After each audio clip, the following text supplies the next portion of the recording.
Gavin Newsom is a total mental disaster. He can't even think straight, folks. Gavin Newsom is so stupid and retarded. I mean, so retarded. The biggest retard on the planet. He has no clue what he's doing. And a reporter said it was terrible that I talked that way about somebody with mental disability. I said, Gavin Newsom is so stupid and retarded, they needed a new word for it. I mean, so retarded. Gavin Newsom is like a mentally challenged guy that can't read. It's incredible. He just makes things up. Total disaster. I don't want a person with mental disability to be my president. I mean, we're the party of common sense. The Dems are the party of insanity.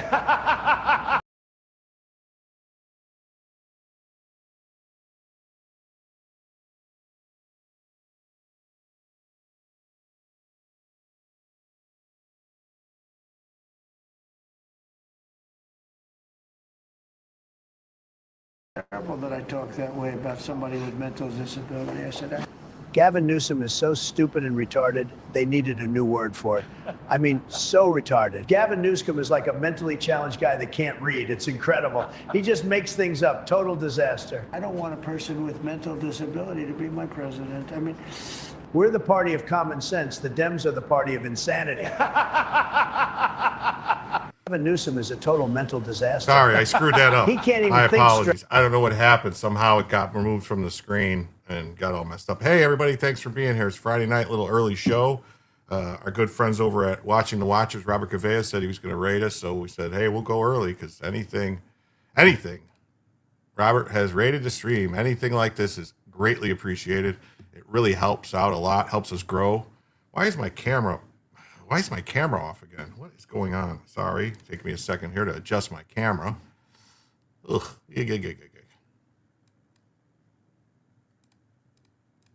All right. There we go. All right. I think I'm much better now. All right, everybody. Thanks for being here. It's going to be a nice Friday night show. Got a lot of news topics to cover. My name's Jim, and I'm here to tell you some news. The way the show works, it goes about 2 hours, 2.5 hours long. And unless we hit our goal, which the way the show works is for every $100 in total that comes in across all platforms, YouTube Super Chats, Rumble Rants, gifted memberships or becoming members on YouTube or Rumble or Kick or Twitch. Also, we have Locals Coins. We also have pinned in the chat, Cash App, PayPal, Coffee, Ko-Fi, and a thing called Super Tips. Once we hit 100 in total across all of those, we add it all up together. We hit 100. We add an extra hour to the show. For every 100 that comes in, we add an additional extra hour to the show. So the show could be 2 hours, 3 hours, 4 hours, 8 hours. It could be as long as you guys want it to be. That's how it works. And then as an added bonus, what I like to do is when we hit 50, we activate Bella Vision for the evening. And there she is. She does all types of tricks. You can see her. She can bounce around. She can do stuff. Gets crazy in there. You know, look at her. Look at her. Oh, my God, look at her. What's she going to do next? Nobody knows what she's going to do next. But that's what she does. But that's when we hit 50. But if somebody is so generous that they donate $25 in an individual donation, like, you know, a Cash App, PayPal, a Super Tip, Super Chat, Rumble Rant, or even like 5 gifted memberships on YouTube or Rumble or Kick or Twitch, that would automatically activate Bellavision for the evening. So there she is. We'll take her away. All right, everybody. So let's get going. Let's get the show on the road. What do you say? We have the first thing I want to talk about tonight is Stephen Miller says that we don't even know. All right. We don't even know the names of any SNAP recipients in the state of Minneapolis at all. We have 0 names. All right. We just get a blank check. We have been asking them repeatedly to try to compel the state unsuccessfully to turn over their SNAP information, and they don't want to do it. Why don't they want to turn over SNAP information? You know, why are these people even legally eligible to receive the benefits? And the states refuse, absolutely, categorically refuse. In fact, the state has spent millions of dollars in court for the single purpose of preventing us from determining who these people are collecting all our money, our tax dollars. Where is it going? Just think about it. Where is it going?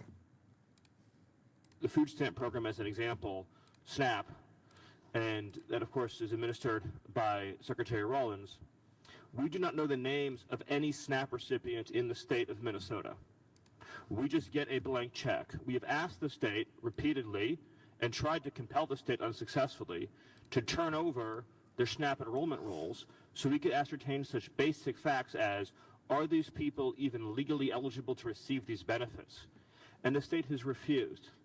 Absolutely, categorically refused. And in fact, the state has spent millions of dollars in court for the singular purpose of trying to prevent the state from ascertaining the identity of a single SNAP recipient in the entire state of Minnesota.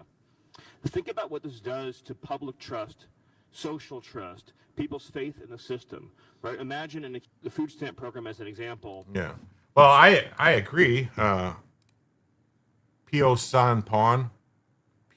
Poison Pawn? Is that supposed to be Poison Pawn, or is that Pio San Pawn? I agree. Stop sending it. We've tried, but then you get these tyrannical lower court inferior judges, you know, that Chucky Scummer said that, you know, we put in 253 judges to stop Trump. That's what we have. That's what we're dealing with. It's nonstop lawfare. It's crazy. Crazy. But this is a little bit of good news here. This next story here is a little bit of good news. He says, in my opinion, anybody applying for federal programs should apply directly to the federal government, cut the state completely out of it. Well, that's the thing. Like, the states, like, because we live in a federalist system, states are supposed to have sovereignty, do all this stuff, and have their own rights. But what should happen is the federal government should not be the size that it is. The federal government is way too big. It should be much, much smaller. They should be doing much less. The federal government's job is to basically keep us safe from, you know, have a military, keep us safe from outside influences, stuff like that, and to be there if a major disaster happens, to bring all the states together, stuff like that. It's not supposed to be doing everything. It's poison. I had a fat finger moment at Rumble. Let me fix it. Okay, Poison Pawn. I got it. I'll remember that. It's here. It's locked up. It's locked up in there. Hey, look at Joe's here. What's up, Joe? Great to see you. Robert's the best. If you're new, subscribing is free. Yes, it is. And you know what I forgot to do tonight, buddy? I did not go through and say hello to everybody. I like to do that. And I know it's been getting harder and harder. The more people are here, it's hard to say hi to everybody. But hi, Jules. How you doing? It's awesome. You can catch the stream before Shabbat. American Dreamer, awesome to see you. Neurodivergent One, great, buddy. Awesome to have you. And that's Robert Gruler. Well, that's Robert Gouveia, right? It's not Gruler anymore. Change it, Gouveia. Anyway, And then Audrey's here too. Always fly American flag. It signals our neighbors that we support the presidential candidate. As J6 riders, we voted for a felon who was found liable for sexual abuse. What? I don't get that, Audrey. I don't know. I don't know what you mean by that. I don't. Delay is obvious is here. Bob's job, B job secure. Is that BJ, Ob, B job? Oh, wait. Mars Papillons. Wait, why are you so early? Because Robert Gavea is said that he would, if I started early, he would raid me, and I got to do what I got to do to grow. Need more eyes. The more eyes, maybe I get more subscribers, more people here to watch. Show gets bigger and better, and I hope so. Whoa, what happened to the feed?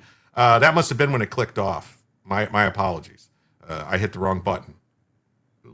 Catherine K's here. Great to see you. New ones, you too. Just Song Solus Dinger. Hey, what's up? Early, yeah. CLB 77. Muffin Rando. Awesome dude. Great person. Great mod on both mine and Robert's channel. Spuds. What's up, Spuds? Great to see you. He said, oops, had one pause. Yeah. Let's see who else. A Bad Strat. What's up? Great to see you. Catherine K. Prison Pawn said hi to you. Lurchlinger. What's up, man? How you doing? Great to see you. Joe's here. Absent Mind is here. Oh, we got this from American Dreamer with $10. Let's get this party started. Thank you. With that $10, that means we are $10 closer to adding an extra hour to the show. That means we are 90 away from adding the first additional hour to the show, and 40 away from Bellavision. So thank you so much, American Dreamer. Debbie, what's up? Great to see you. Thanks for being here. Jacob Wayne, awesome to have you. Absent Minded. Do more shows, Jim. Do more shows. I'm trying. Jim is great. Talk to him and you'll see. I try to talk to the chat. I try to participate in the chat as much as possible. I try to watch the chat, cover the stories. I try to talk to you guys. You don't have to send super chats. I'll try to answer questions in the chat as best I can. Natalie Ray, what's up? How y'all saying hi from Tennessee? Just came from Watching the Watchers. Well, thank you for being here. Please hit that like button. Please subscribe. Hey, Mary, great to see you. So let's see. So it says it's another major win for voter ID laws. Loretta Biggs, an Obama appointee, reversed her prior ruling and found that North Carolina's law to be constitutional. That's right. She previously said that voter ID was unconstitutional. Now she says, no, wait, it is. Because it definitely is. Hey, Nanya Business, great to see you. It says Robert Gavea in a Rumble Live. You're using the doxing software to push your chat in one spot. Oh, my God. All right. Well, that's StreamYards. Did you get it, Jim, from the Nancy Guthrie kidnapping?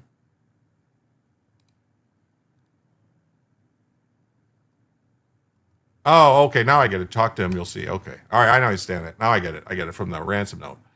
So, yeah. So, despite the demon rat claims of these laws being Jim Crow 2.0, they have been uniformly upheld. This is a story from Jonathan Turley, which we'll read his take, and then we'll go and read a couple other stories about it. So, Obama-appointed judge reverses course, rules voter ID law isn't discriminatory.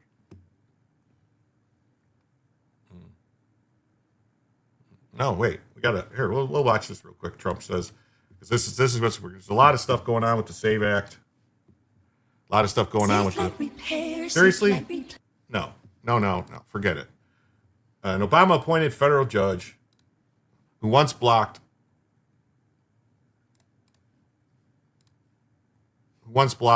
North Carolina's voter identification law has reversed course and ruled it constitutional, delivering a major win for Republicans and election security advocates after a 7-year court fight. Judge Loretta Biggs, she's a big one, upheld that law Thursday, finding liberal voting rights groups that sued North Carolina's election board failed to prove that voter ID was discriminatory, because it's not. Everybody has ID. The ruling leaves North Carolina's voter ID law in place ahead of the 2026 midterms. Okay, let's see. Let's see Trump speak now. My apologies. Republican Party, and I'm suggesting strongly to the Republican Party, don't make any deal on anything. The most important thing we can have is what's called the Save America Act. Don't make any deal on anything unless you include voter ID, and you have to be a citizen to vote. You have to show citizenship to vote. And I'm suggesting very strongly that the Republicans, in going for the Save America Act, that you weld it into exactly this, because voter ID is part of Homeland Security. Think of it. We're talking about two separate items, but they're really the same. Voter ID is part of Homeland Security. And citizenship, proof of citizenship, is part of Homeland Security. That's right. It's part of Homeland Security. Let me address this real quick in the chat. Absent Minded says, Jim, I continue to marvel at how you do not employ AdBlock Plus or something similar. I do have ad blocker. You have to disable ad blocker to view these web pages. They've got some kind of thing where it just pops up and says you must disable ad blocker to view this page. So then what do you do? I don't know. They figured out a way to block the ad blocker. Fox is the worst, by the way. I try not to use Fox because they suck. So, it also comes as President Trump has been advocating for stricter voter ID laws nationwide, alleging that he has said is widespread fraud in elections. Well, I think we kind of know what happened in 2020, people. Come on. I mean, we saw it. It was like this, Trump's winning, and then all of a sudden, boom, Biden goes past him in the middle of the night when they weren't counting votes, supposedly. I think it's going to make a big difference, too, when the Supreme Court rules on the late arriving ballots. They're going to say the votes have to be in by Election Day. That's just it. Sorry. Sorry. Because any deadline after Election Day is arbitrary. It really is. North Carolina case centered around a bill that the GOP-led Senate crafted in 2018 to govern how the state would enforce an amendment requiring voters to present a photo ID at the polls. Hey, Doc, great to see you. How you doing? Thanks for being here. Yes, it's early. Check my super tips. Oh, okay. Wow. Check my super tips. All right. Let's do this.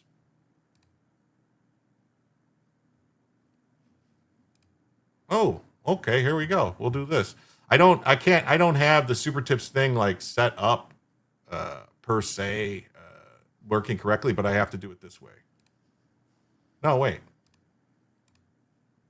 How do I play it? Oh, here we go. Bounce, Bella. Bounce. Bounce, Bella. Bounce. Thank you so much. Thank you so much. With that, we now are at. Did you guys hear that? Let me know? Did you hear that? Did you hear it say "bounce, Bella, bounce"? I don't have it set up correctly to work where it pops up on the screen because I use StreamYard and I don't have the correct. I've tried. I can get it to show up, but it won't play the sound, so I have to do it that way so that the sound comes through. Let me put Bella. That's right. Bella is activated. Thank you so much. With that means we are now just $65 away from adding the first additional hour of the show tonight because of that generous $25 donation. Thank you so much. Just Sean Solis Jr. Fingers crossed. Did you hear it? Did you guys hear it? You heard it fine? Okay. What's it say? President Trump said this is going to happen one way or another. That's a calm that comes to me, that he's going to use this and the fact that national security issue an executive order. Well, we have a story that's going to come a little later where we have a tyrannical lower court inferior judge deciding that she's in charge of national security, ordering the Department of War that they have to use people that they determined were harmful to our nation's security, which is crazy, right? But we have that story. It's a little later. We'll get to it a little later. There's Bella. Bella's going to do a little trick for you guys. Pay attention. She's going to flip over. Oh, there she goes. How's she going to flip back? How's she going to flip back again? How's she going to flip back again? That's how she moves. That's how Bella moves. Bella's a mover and a shaker, boy, I tell you. I want to thank everybody who's here. Please remind everybody to hit the like button. Please subscribe if you haven't subscribed. My dog did not like that Bella soundbite. All right, we'll see. North Carolina, yeah, so the amendment had been approved by 55% of North Carolina voters. So this was a constitutional pitch it, brother. I'm trying. I'm waiting here because Rob said to watch you. Well, I appreciate that, Darlene Bradley. I really do. Rob's an awesome person. I only wish that I could be half the broadcaster and presenter that Rob is, because he's like, to me, he's the new Tucker Carlson. Oh, you're about to set up off label. Awesome. Well, thank you. I will make sure I'll pass it off to you guys when I'm done. All right. Maybe I'll pop on tonight if you guys want. Bella is a crazy girl. If you guys want after the show, I could probably pop on. Let me know. So finally, after 7 years, we can put to rest any doubt that our state's voter ID law is constitutional, said Republican State Senator Phil Berger. Wow. Phil Berger. Is his burger filling? who intervened in the case to defend the law. Biggs emphasized in her 134-page decision that North Carolina had a history of extensive official discrimination. Okay. That was undisputed by the parties. The judge said she found evidence that voter ID laws served to disenfranchise Black and Latino voters, but that the precedent set by higher courts meant the evidence was not enough to invalidate the law. We do the show differently than StreamYard when it's us. Whatever, send me a link. I mean, but I don't know how you do it. Just send me a link. I'll pop on if you want. If you want, you don't have to. You don't have to. Hey, what's up, Dan? Great to see you. Thanks for being here. The court concludes that it's compelled by controlling case law. Yeah, because that's how it works. You have to follow the case law.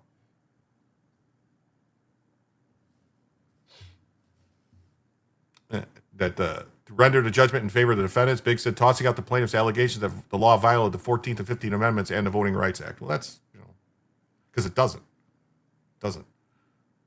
The judge said the case law requires this court to assign less weight to the historical background. It further requires almost impenetrable deference to the presumption of legislative good faith. I mean, so you're going to say because 100 years ago somebody was racist that today you can't actually secure the elections. That's just insane to me. That's insane. I mean, can Italians complain that when they got here there were signs that said no Italians allowed, and or same thing with the Irish? They said, because all the signs said no dogs, no blacks, no Irish. That's what the sign said. There was discrimination. It was. There isn't anymore. You can't get it's illegal to discriminate against people for their race now. What are we supposed to do? We can't keep trying to correct these errors of the past. We have to just do the right thing moving forward. Hey, Simply Dave, what's up, buddy? Thanks for stopping by. Great to see you.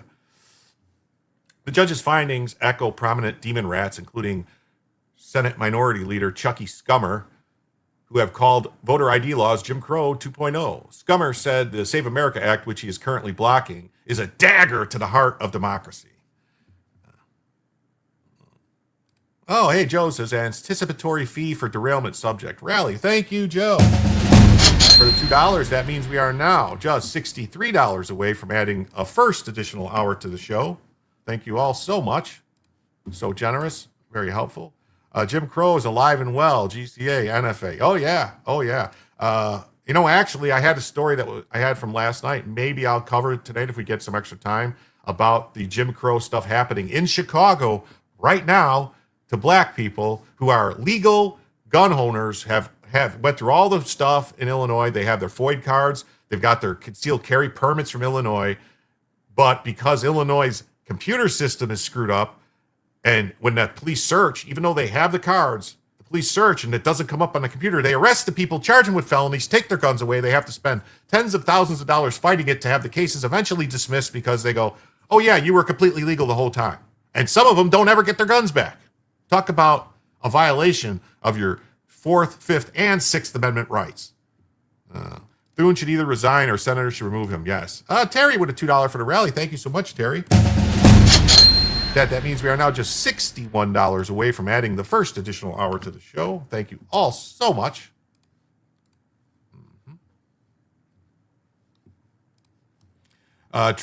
Trump has been aggressively urging Congress to pass the Save America Act, a bill that would impose a nationwide requirement that people provide a physical document proving U.S. citizenship when they register to vote. I don't understand why this is complicated. If you have to be a U.S. citizen to vote, then shouldn't you have to prove it? I mean, how hard is it to prove you're a U.S. citizen? You can order a birth certificate online. All you have to know is where you were born. If you don't know what hospital you were born in or where you were born, that sounds like a personal problem to me. Tensions flared on Capitol Hill after a bill passed the House, but stalled in the Senate because of Demon Rat's opposition. We hate the Demon Rats. The decision marked a reversal for Biggs after she issued a preliminary injunction in December 2019 that blocked the state from enforcing the voter ID law for the 2020 election cycle. Oh, what do you know? They blocked it for 2020, and look what happened in 2020. Wow, what do you know? Hey, what's up? Gino, me editor, 77. It's not complicated. By the way, I noticed the shirt. Proud of your boy. Proud of your boy. Proud of your boy.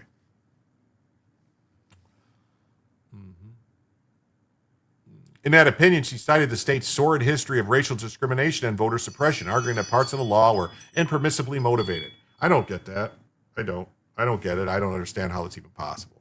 Hey, Nanny Goat, thanks for being here, paying tribute to Droop to Gods. G Sharkman, awesome seeing you here, buddy. Darlene says you seem to be doing all right so far. Well, I try. You know, I do talk to the chat a lot more than other people, and some people don't like it. I'll stop and see something. I'll address it. I like the participation. I like to say like we're all learning this together, and if people have stories they want me to cover or want me to talk about, they can send me links on Twitter. I'm at Jim Satala on Twitter. I do have Jim Tells You on Twitter, but I only got that simply because I didn't want anyone else to get it. Oh, you're a genome editor. Oh, I get it now. Okay. I'm sorry. Genome. I thought you were Genome Me editor, like you were some guy named Geno's your editor. I don't know, but I get it. Genome editor. Awesome. There's some stuff we're going to talk about later. It'll be right up your alley. There's a new study that just said that eating meat actually can save you from dementia. And also they seem to have isolated some specific genome or marker that will supposedly help fight schizophrenia. So those are all stories for later on tonight. Darlene, it's a multi-topic show. Glad you like it so far. Bella, come lay down. Come lay down. What are you doing? Someone's at my door. Lay down, Bella. Her injunction was later reversed by the U.S. Court of Appeals for the Fourth Circuit. The state Supreme Court also upheld the law in a separate state-level case. North Carolina Republicans have defended the law as one designed to accommodate all voters, saying it offered a wider range of identification options for people showing up to the polls, while also boosting election integrity and confidence in elections. Bella scooted. Yeah, someone came home, and so she heard the door, the ring alert that someone was here. So that's all that was. Scooting is almost bouncing. Well, there she is. She's bouncing right now. Look, bounce, bounce, bounce, bounce, bounce, bounce, bounce. Mother Pepper, there's new here. Jim is the best. I hope you're enjoying the show. Well, I appreciate it. I try. I'm trying, and I'm trying to do the best I can, and I will take people's advice and criticisms for what they are, and try my best to try to keep everybody happy. I know that's hard to do, but I'm trying. So, and then the AP just has the same story. It just says North Carolina's voter ID law, photo voter ID mandate can continue. And I also, one of the things I like to do is I like to cover, I don't like to just get a story from one place. I like to pull up stories from different places so we can look at it and determine what's different, where are they trying to hide, read between the lines type of thing. So the voter ID law was upheld Thursday as the judge set aside arguments by the civil rights group that Republicans enacted the requirement that with discriminatory intent. What? No.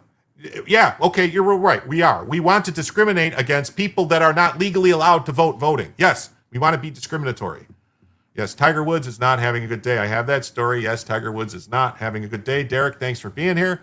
A decision by U.S. District Judge Loretta Biggs is huge legal victory for the Republican legislatures who passed the law in late 2018, weeks after voters approved the constitutional amendment backing the idea. That's right. So the voters approve a constitutional amendment in North Carolina saying you have to have voter ID. Why is this? How could this be that then to say that the legislature has, some kind of bad intent when the voters voted? Are they saying all the voters are racist too? I don't get it. Biggs had presided in spring 24 of a non-jury trial in a lawsuit filed by the state NAACP and local chapters that argued the ID requirement violated the U.S. Constitution. At trial, the NAACP alleged that Republican legislatures passed the voter ID law to entrench their political power by discouraging people with historically aligned with Democrats from voting. Well, technically, those people don't historically align. If you go back to the 1920s and 30s, those people voted Republican. It wasn't until after the New Deal and all the welfare programs that things started to change. Bella has this itchy ear. Yeah, she has an ear infection. I've been putting medicine in it. It doesn't seem to be working. I'm going to have to take her back to the vet. They're going to have to do something different.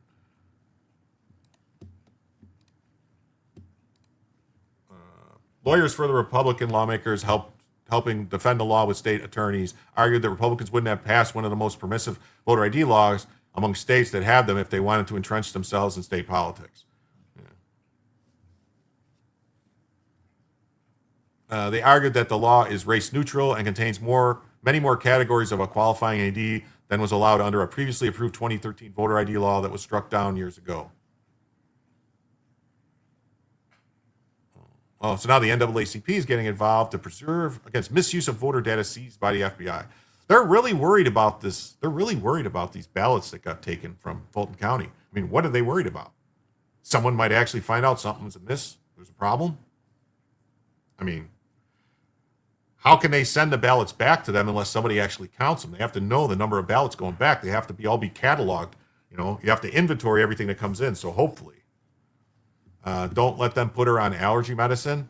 She has been on for a long time. She was on Apoquil, but it started giving her bad diarrhea. So, and then I just switched her to just Benadryl, but I don't know. It doesn't really seem to work that great. The lawyers also said the General Assembly had a legitimate state interest in building voter confidence in elections and preventing voter fraud. Still, nationwide voter identity fraud is rare. Oh, voter identity fraud is rare. So, Apoquil causes cancer? Oh my God. Uh-oh. Really? Huh. I didn't know that.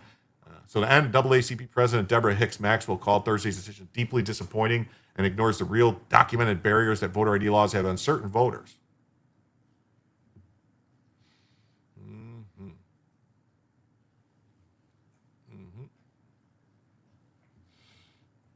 And they, no decision has been made whether to appeal the ruling. Didn't the ruling already get overturned by a higher court or stayed by a higher court? Even with the federal litigation, a 2018 voter law has been carried out since 2023 municipal elections after the state Supreme Court upheld the law in a separate lawsuit. Those elections have included the March 3rd primary. Nearly all of the results were certified on Wednesday. In her 134-page decision, so she wrote a 134-page decision to say, yeah, I was wrong. This is actually, I don't have the authority to overrule this. How many dead voters is not just stolen Social Security numbers? Yeah, there is.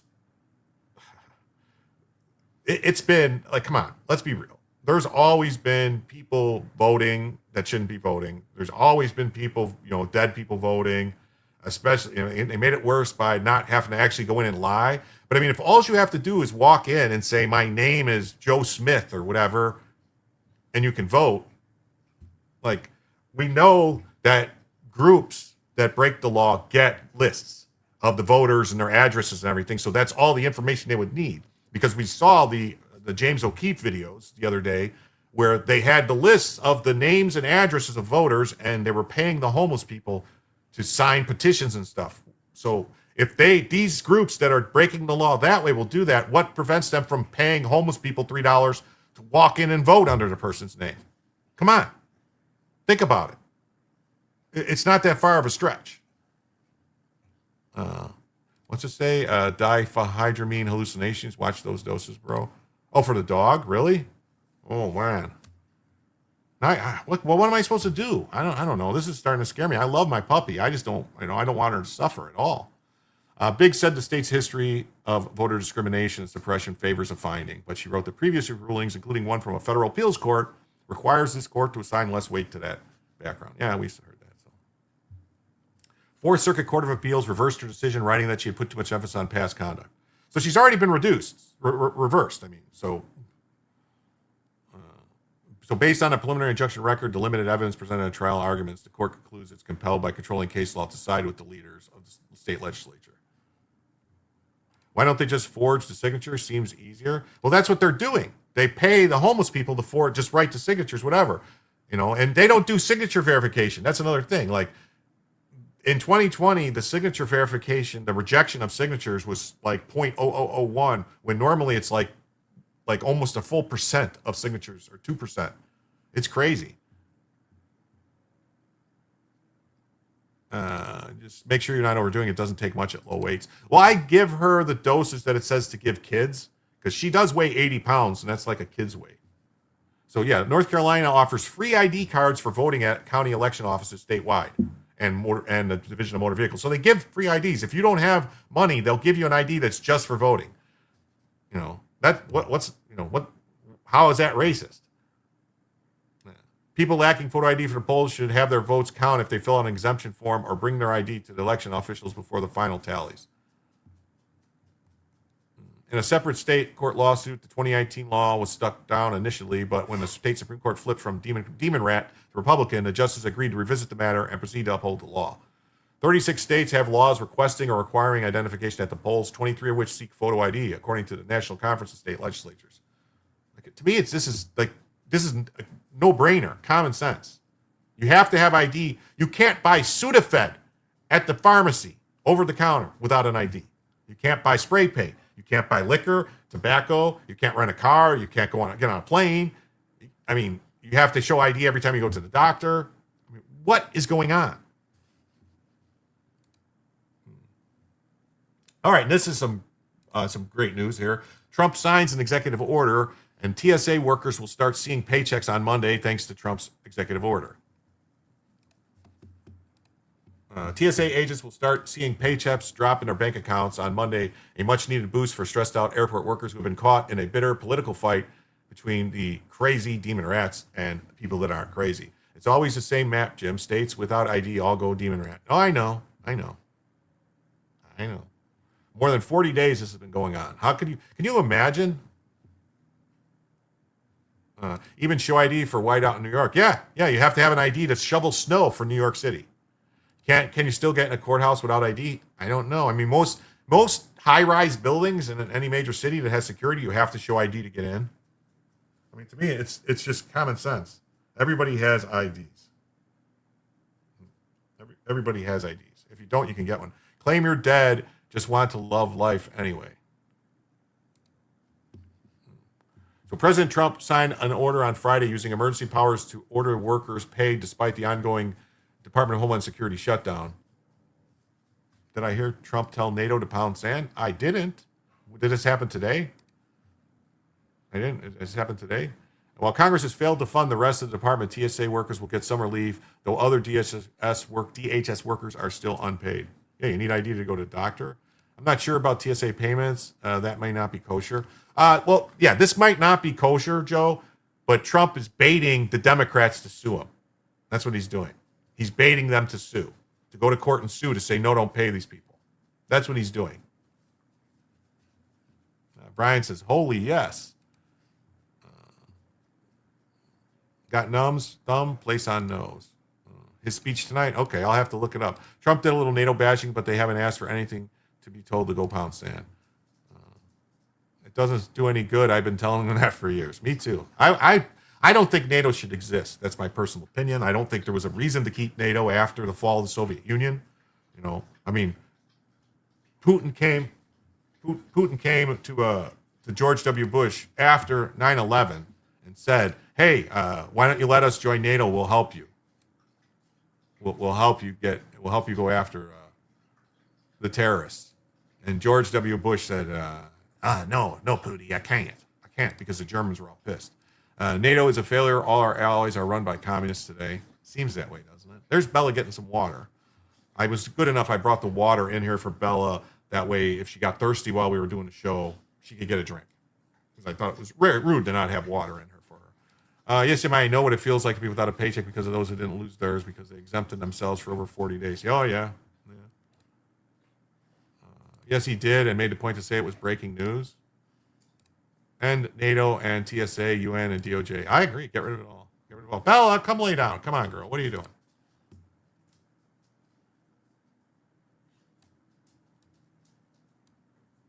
Look at her. Oh, man, the camera's trying to follow her around. She's going to lay on the rug, I guess. Don't lie, man. Everybody knows Bella is not real. I know, but the animatronics are working great, Patrick Seven, aren't they? They're great, the animatronics. They just really, really, really knock it out.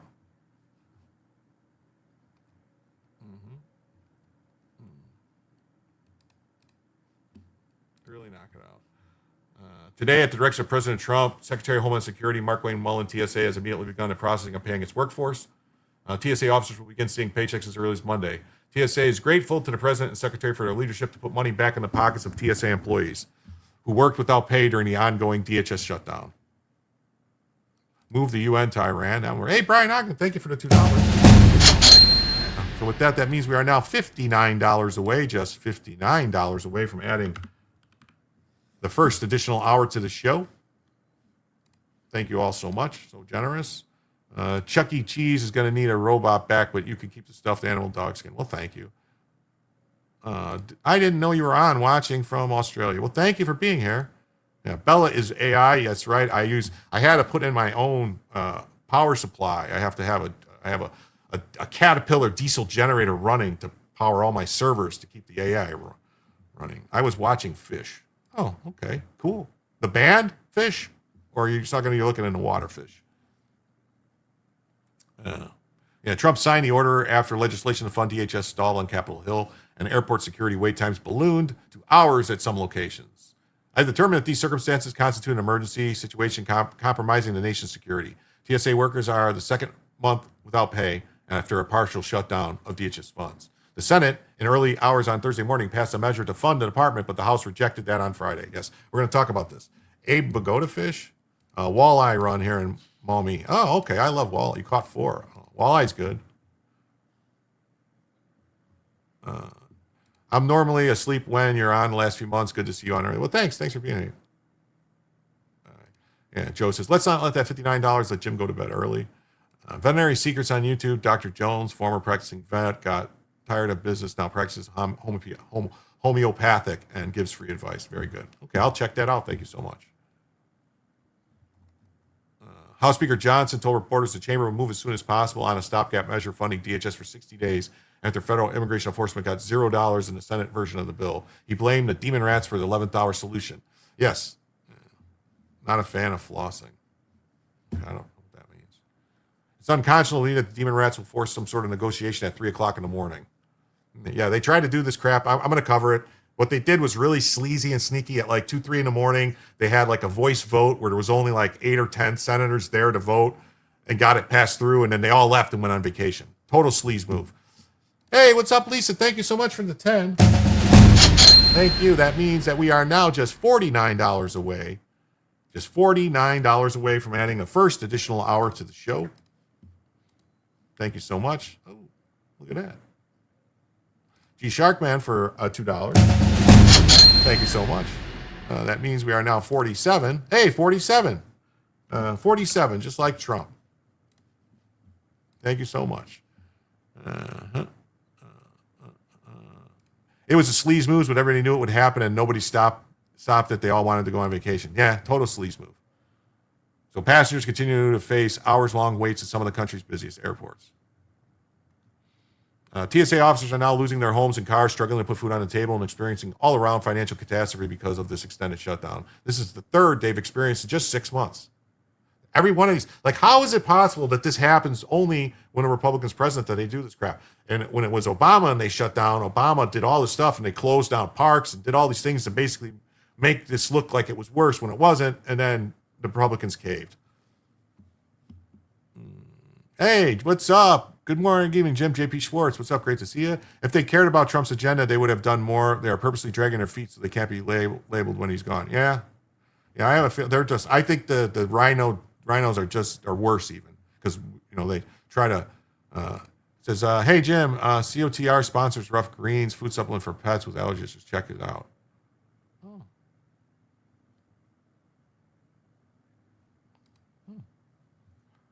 I'm not 01 cheap phone increments that way. No, I know, Jay Sharkman. I know how it works on the phones. It's a weird situation. Senate demon rats have held up the funding for 42 days in protest of the ICE and Customs and Border Protection actually enforcing the law. That's what they want. They want to stop enforcing the law. And believe it or not, there's a couple rhinos in the House that also want them to stop enforcing the law. We'll cover that in a second. But they did not get key reforms or anything else.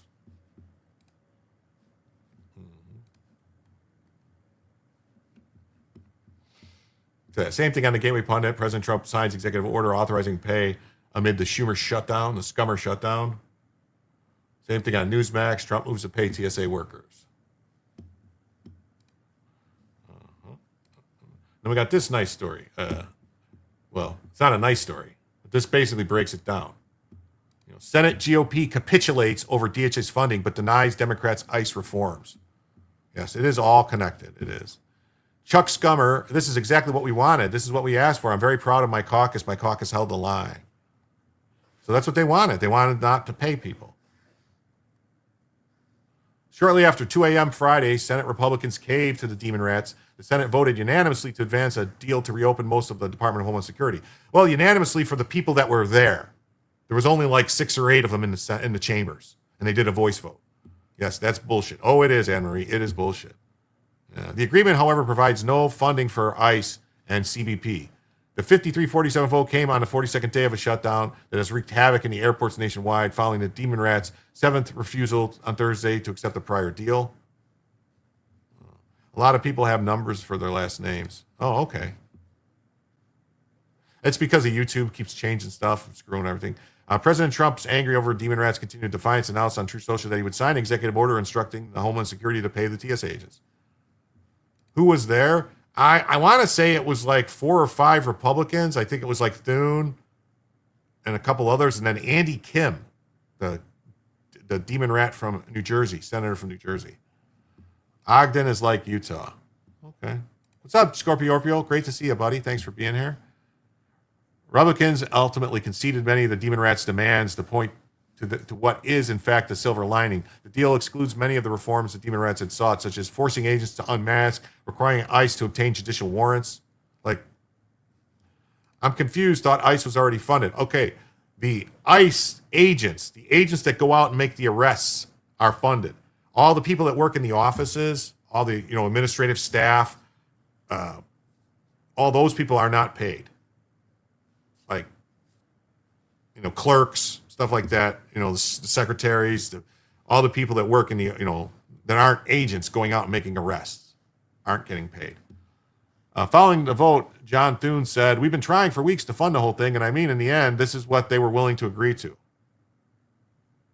I don't know. It's not like there was anything you could do, like, I don't know, get rid of the filibuster? I don't know. But again, it's different that it has 0 reforms, and I mean, they got no reforms, which they could have had if they were willing to work with us a little bit. So yeah, they were going to get reforms. They were going to give them reforms. Bill Melugin emphasized the point next, because Demon Rats rejected Republicans' offer on DHS funding, Dems will get 0 of the ICE reforms they had been demanding, including ones that GOP had already agreed to, like showing ID, increased congressional oversight, agreements not to hit sensitive locations. Not hitting sensitive locations just sets up like safe zones, more sanctuaries. There should be no sanctuaries for illegal aliens in the U.S. None. Sorry. I don't know how people can stream for hours and not drink anything. Like, I don't get it. These reforms were the reasons the Demon Rats started to shut down in the first place, and now instead of getting a few concessions on their demand list, they get none. The only thing they secured was no funding for CBP and ICE, which are largely already funded via the OBB. The Republicans will seek to fund them even further without Dem votes and reconciliation. Yeah, it's still dead in the House. It is. It's dead in the House.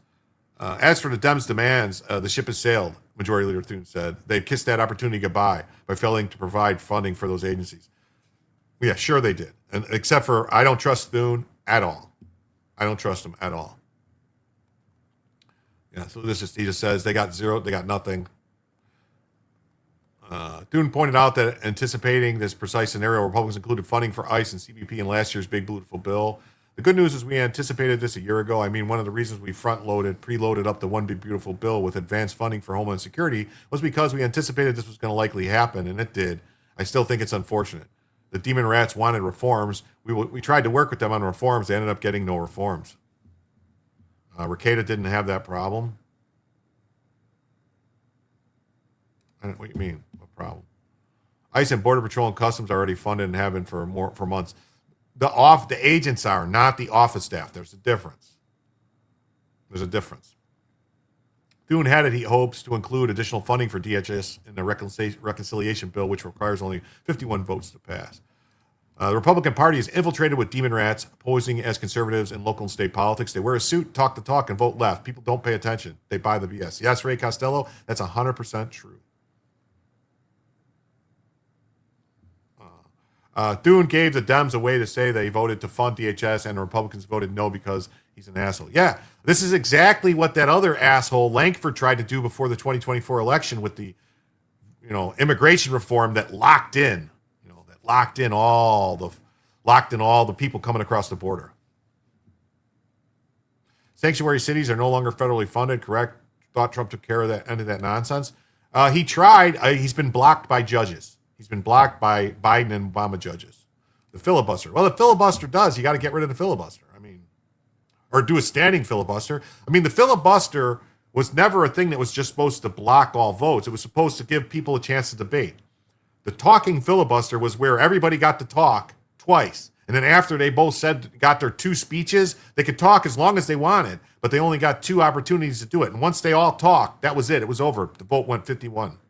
51. That was it. That's the way it always worked in the past. It's just usually they would sit there and talk, and somebody would talk. One guy would talk for 24 hours, and then another guy would talk for 24 hours, and they would drag it out. The thing is that they don't. The reason Thune and the Republicans don't like it is because while that's going on, nothing else can happen in the Senate. They can't do anything else. So that's basically it. If they're doing the filibuster, nothing else can happen. So they said, well, we want to still be able to do stuff and be able to stop legislation. So they did this, what they're doing, the zombie filibuster. Yes, but if you could not stand forever. Well, that's the thing. You could not stand forever. So basically, they got to say their piece against it, but it still only took a majority to pass. You didn't need. Once everything was done, cloture was automatically enacted. You know, it takes 60 votes to bypass the filibuster, but that filibuster is them supposed to stand there and talk. It's not what it is now. It's been bastardized by the demon rats and squishy Republicans. Of course, Chuck Schumer of New York crowed over his win, and he added, this could have been done 3 weeks ago. Conservative analyst Guy Benson reacts with frustration over the final result of Republicans' fight. 41 days of shutdown, during which 4 jihadist attacks took place, thousands of travelers were badly inconvenienced, and many federal workers didn't get paid to achieve absolutely nothing, but they fought. Well, that's the thing. That's Republicans usually don't achieve anything, but they say, we fought, we fought, we fought. Yeah. It's simply everyone gets a say. That's all the filibuster is. That you can't just, with a simple majority, block debate. It's about debate over it, not about being them, not about, you know, a minority being able to block legislation. It's about them being able to debate it.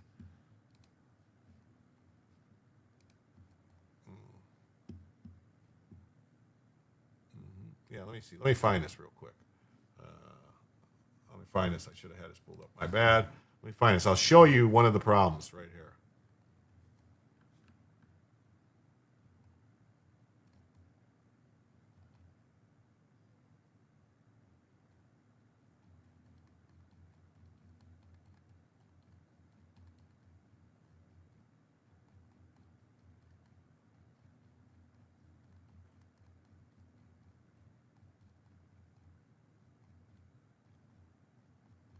Damn it, why can't I find it? I thought I had it right here.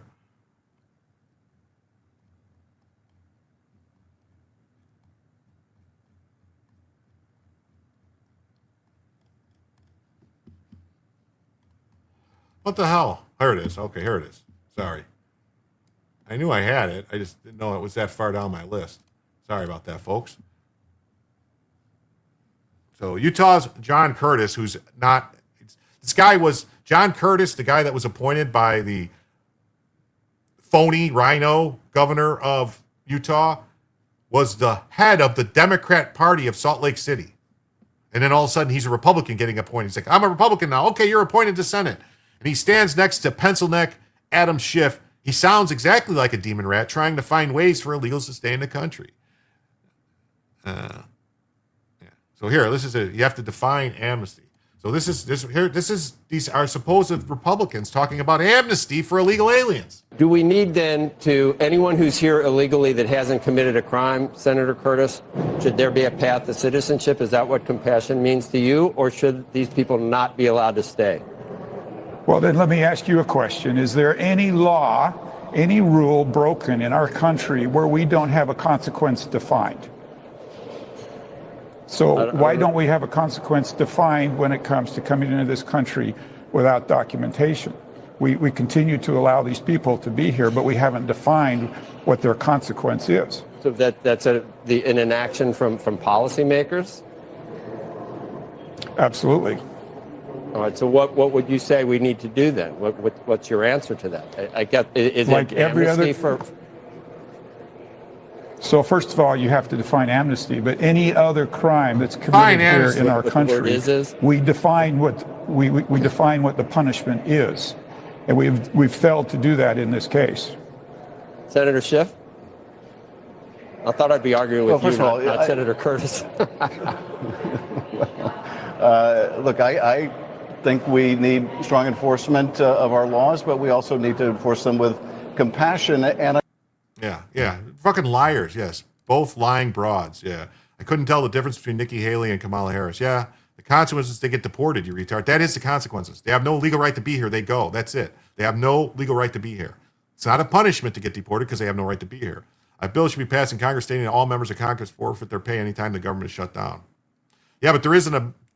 They already covered this a long time ago. There was a constitutional amendment that says that Congress's pay can't be reduced while in session. It can only be reduced in a forward, so they can't. They made a constitution. I think it's the 17th Amendment or something. Maybe I'm wrong. I know there's an amendment that they said, no, you can't do this to us. We always get paid. The senator is adult. Yeah, once Trump is gone, the Republican Party is cooked. Yes, it is. Yes, it is. Brian says, I feel like a demon rat because I didn't hit the like button. Well, make sure you do. The Dems will dump the filibuster the second they have the Senate and the House. Yes, they will. Yes, they will. Thanks for being here, Wuhan Fried Bat.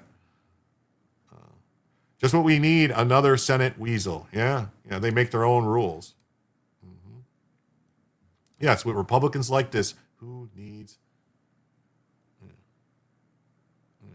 Yeah, we didn't allow it. Biden did it by executive order. That's right. Yeah, we didn't allow these people. I mean, they should go. They should go. They should go. Let's see here. What else we got here real quick?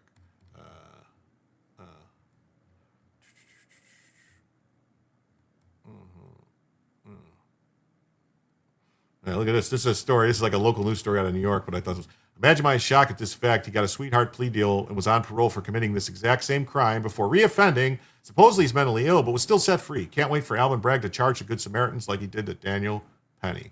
Here's the story. Good Samaritans stop homeless pervert attempting to rape woman in Central Park. I mean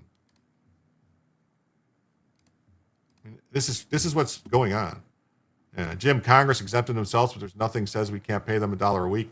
No, there's an amendment, Joe, that says you can't reduce the Congressperson's pay. Congress's pay can't be reduced in a current term. Like it can only be reduced, or their pay can only go down. Like it can only go down like future, like you could say the next Congress or something like that. For those leaving, like and subscribe on your way out. Yeah, I know a lot of people are leaving. I don't know if the show's not for them. I don't know. I don't know. I'm trying. A homosexual fiend on parole tried to rape a woman in Central Park, but was stopped in the act by a quick-thinking Good Samaritan. Cops and sources said Tuesday. Latif, who's leaving? We had over 400 people here, so about 150. So about 150 people have left since the start of the show. So, Latif Caldwell allegedly attacked 45-year-old victim at about 5:40 p.m. on Monday near 109th Street and East Drive. The sicko was thwarted by bystanders, intervened. Yeah, I wonder if they're going to charge these people. It's the 27th Amendment? Okay. I knew there was an amendment. 17th Amendment was the one that made senators popularly elected. So, I don't know. The victim, who the source said was Muslim and wearing a hijab at the time, did not report any injuries. The assailant attempted to run away, but cops caught him. Caldwell, who lives in the Ward's Island shelter, was charged with attempted rape, attempted sexual assault, and sexual abuse. He was released on parole less than a year ago in connection to a similar sex abuse case from 2022. So this guy attacks him. Bella moved out of the picture. All right, I'll fix it. Oh no, I'll fix it. Yeah, good people helped. I'll fix it.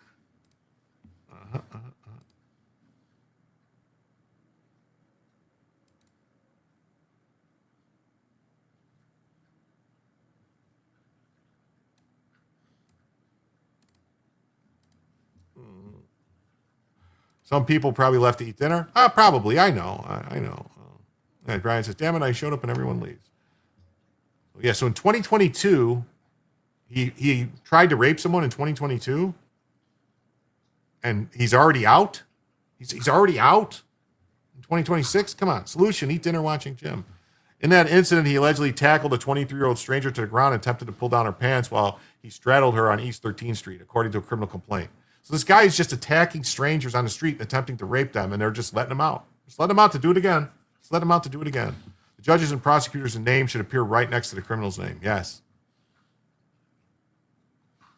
Upon arrest, he allegedly gave investigators a bizarre defense for the sick crime. I recognize her. I had a disturbance with her that was a misunderstanding, he explained according to court doc. I bumped into her and fell with her to the ground. I had an erection when it happened. Bonds. Yeah. Pity she wasn't armed. Yeah. He was initially charged with attempted rape and attempted sexual abuse, both in the first degree. Hey, what's up, Neil Rigger? How you doing? Man, this guy needs to stop stealing my moves. Awesome. But ultimately pleaded guilty to a lesser charge and was sentenced to 3 years in prison and 5 years of post-release supervision. He was held in upstate prison from March 21st, 2023 to April 15th, 2025. So he did 2/3 the time or whatever. Oh. No ho, homie. No ho, homie. I'm back. I only left for a minute to take a photo of my dog. Oh, that's awesome. Beautiful pup. Thank you. He was paroled set to expire in 2029. Caldwell's arraignment and a new case was pending. No rape incidents have been reported in Central Park as of Sunday or during the same period last year, according to the Department of Health. But 2 other sex crimes that took place in the iconic green space were investigated by NYPD as of Sunday, even with last year's total, that statistics show. Citywide, NYPD has investigated 463 rapes, about 5% increase from the 441 counted during the same period last year. The department has said that the rise in reported rape incidents since September 2024 is partly attributed to legislative changes that expanded the state's legal definition of rape to include other forms of sexual assault. Well, that's the thing. They keep changing what the laws are so that they can avoid detection. They go, oh, no, make this, make this.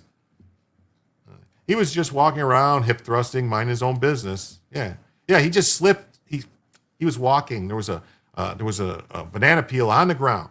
He slipped on a banana peel and accidentally fell, and his penis inserted into her lady parts. It was just total freak accident. Yeah, great.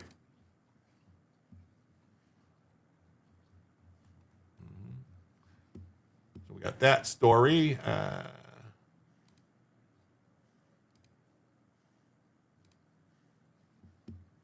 And then we got this. Back to the Senate and the DHS funding. Chaos erupts as House leaders reject Senate-passed bill to fund DHS as senators flee D.C. for a 2-week recess. They fled D.C. for a 2-week recess. I mean, isn't that crazy? Isn't that just crazy? Wow. That's nuts. That's just nuts. Hey, I want to remind everybody here, there's over 270 people watching on YouTube. Please hit the like button. You know, there's only 76 likes. His wallet got caught in her panties. Yeah, I hate when that happens. House Freedom Caucus leaders on Friday rejected a Senate-passed DHS funding bill as senators leave town for a 2-week Easter recess. Well, if they're going on a 2-week Easter recess, can't the House go in recess and then Trump can just make a bunch of recess appointments? Wouldn't that work? Maybe that's what should happen. Maybe they should go in recess so Trump can get all these U.S. attorneys appointed and get all these judges appointed. Just get them done. Just get it done. All the people. Recess appointment. Get it done now. That's what needs to happen. The Senate, very early Friday morning after a marathon session, unanimously approved a voice vote package, to fund the Department of Homeland Security, except for immigration and customs and key parts of customs and border protection. Wow. So the demon rats don't want to protect our border. What do you know? Demon rats flat out refuse to support full funding without getting immigration raids and gutting immigration raids and deportation operations. That's what they want. They want you to stop enforcing immigration law. I'm out of fund coupons tonight, FYI, my brother. No problem, buddy. I appreciate it. Thune is holding pro forma sessions again to prevent Trump from making recess appointments. Traitor. Total traitor. Thune is a traitor. Total shitbag traitor. Thune then left town with a private escort. Representative Chip Roy on Friday morning said the Freedom Caucus leaders are going to flat out reject the Senate's bill. What the Senate just sent over to the House is laughably bad. We are rejecting it out of hand. No single status bars temporary forfeiture of a member's pay, but the Constitution limits how they can be changed or taken away. Forced forfeiture will likely raise serious constitutional problems. Yeah, well, I mean, I think because of that amendment, 27th Amendment, I think there's an issue with it. He continued, they sent over a bill that's not going to fund ICE and Border Patrol and stand with the great men and women who are defending our country. We reject that. We're going to stand alongside our law enforcement personnel. We're going to have a full-throated debate. We're going to decide how we're going to do that. But suffice to say, we're going to stand with those who are standing up for us, defending our country. We need to fully fund them. We're not going to move this Senate bill. We're going to move something better, and we're going to send it back to the Senate. Many senators have already left town, so if the House agrees on a bill, it will be stalled in the Senate once again.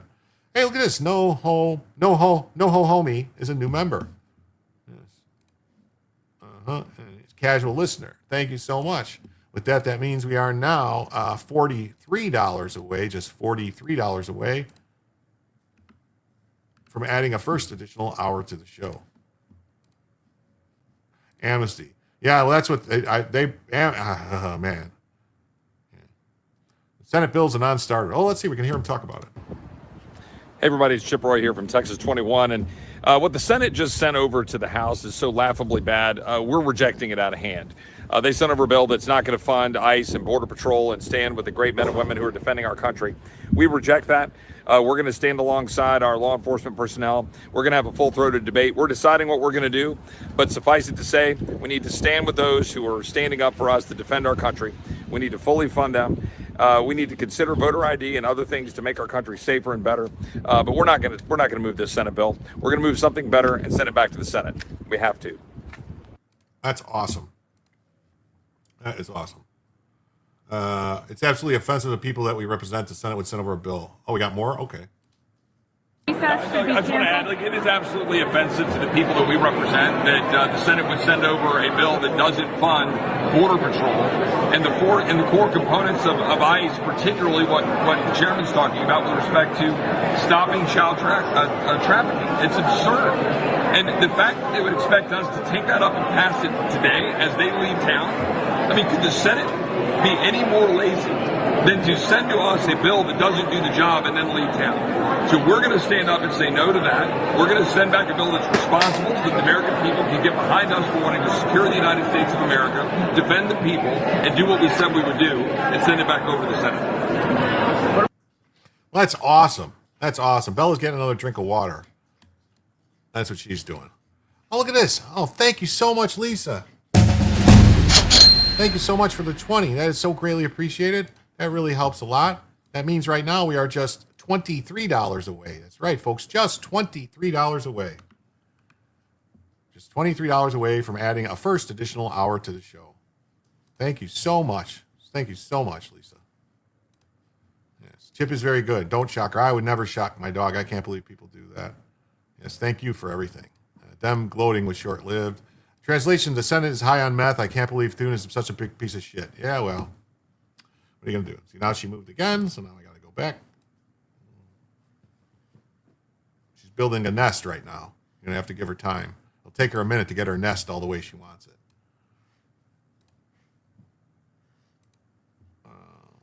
Let's help for another hour. Well, that's greatly appreciated. We got about an hour or so left. Like I said, as long as the money comes in before I end, I count it and we add it in and we go. So, the show's not going to immediately end at 2 hours. I don't just stop. So it'll go. And then Amazing Disgrace for 5 says, in the spirit of Chip, I'm chipping in. Thank you. Thank you so much. That means right now we are only $18 away from adding an first additional hour to the show. Thank you so much. Yes, Amazing Grace, thank you. So, let's see what else we got here. So that was the end of that story. We got the Federalist. It's got a nice take on this. So let's see what the Federalist has to say. So Americans shouldn't need the House to save mass deportations from a weak Senate. The Federalist ain't messing around. Weak Senate Republicans. A large concern is not whether ICE and CBP can be funded, but whether demon rats will be allowed to set the conditions. House Republicans are reportedly rejecting a Senate deal Friday that would reopen Department of Homeland Security without funding for ICE and Customs Enforcement or BART's of Border Security, 2 agencies at the center of our immigration enforcement system. The Senate struck a deal. Anytime there's a deal, all right? I don't know if you guys don't realize that. Anytime there's a deal, you know who gets screwed? Us, me and you. The American people get screwed anytime there's a deal. The Senate struck a deal early morning Friday, and it was met with celebration by demon rats like Senate Minority Leader Chuck Schumer, who made clear with such funding omissions were a result of Republicans caving. After weeks sitting on the agenda, Republicans caved to our demand.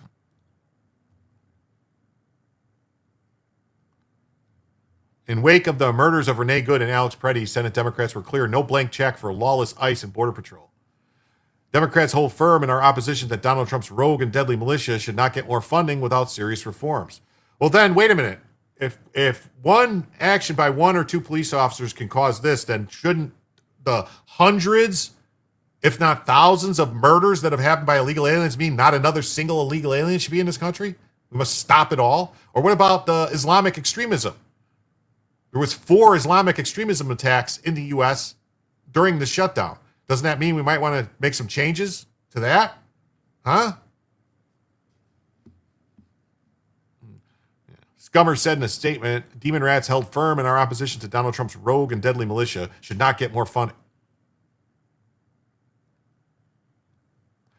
As Bill Malugin noted, the Senate deal did not include any of the items the Demon Rats had on their ICE reform wish list, such as showing ID, congressional oversight, agreements not to enforce law at so-called sensitive locations. Such reforms were the reasons the Demon Rats started the shutdown in the first place. However, both ICE and CBP have funding set aside in the One Big Beautiful Bill. Malugin pointed out that ICE's civilian support staff, non-law enforcement personnel, are still getting screwed.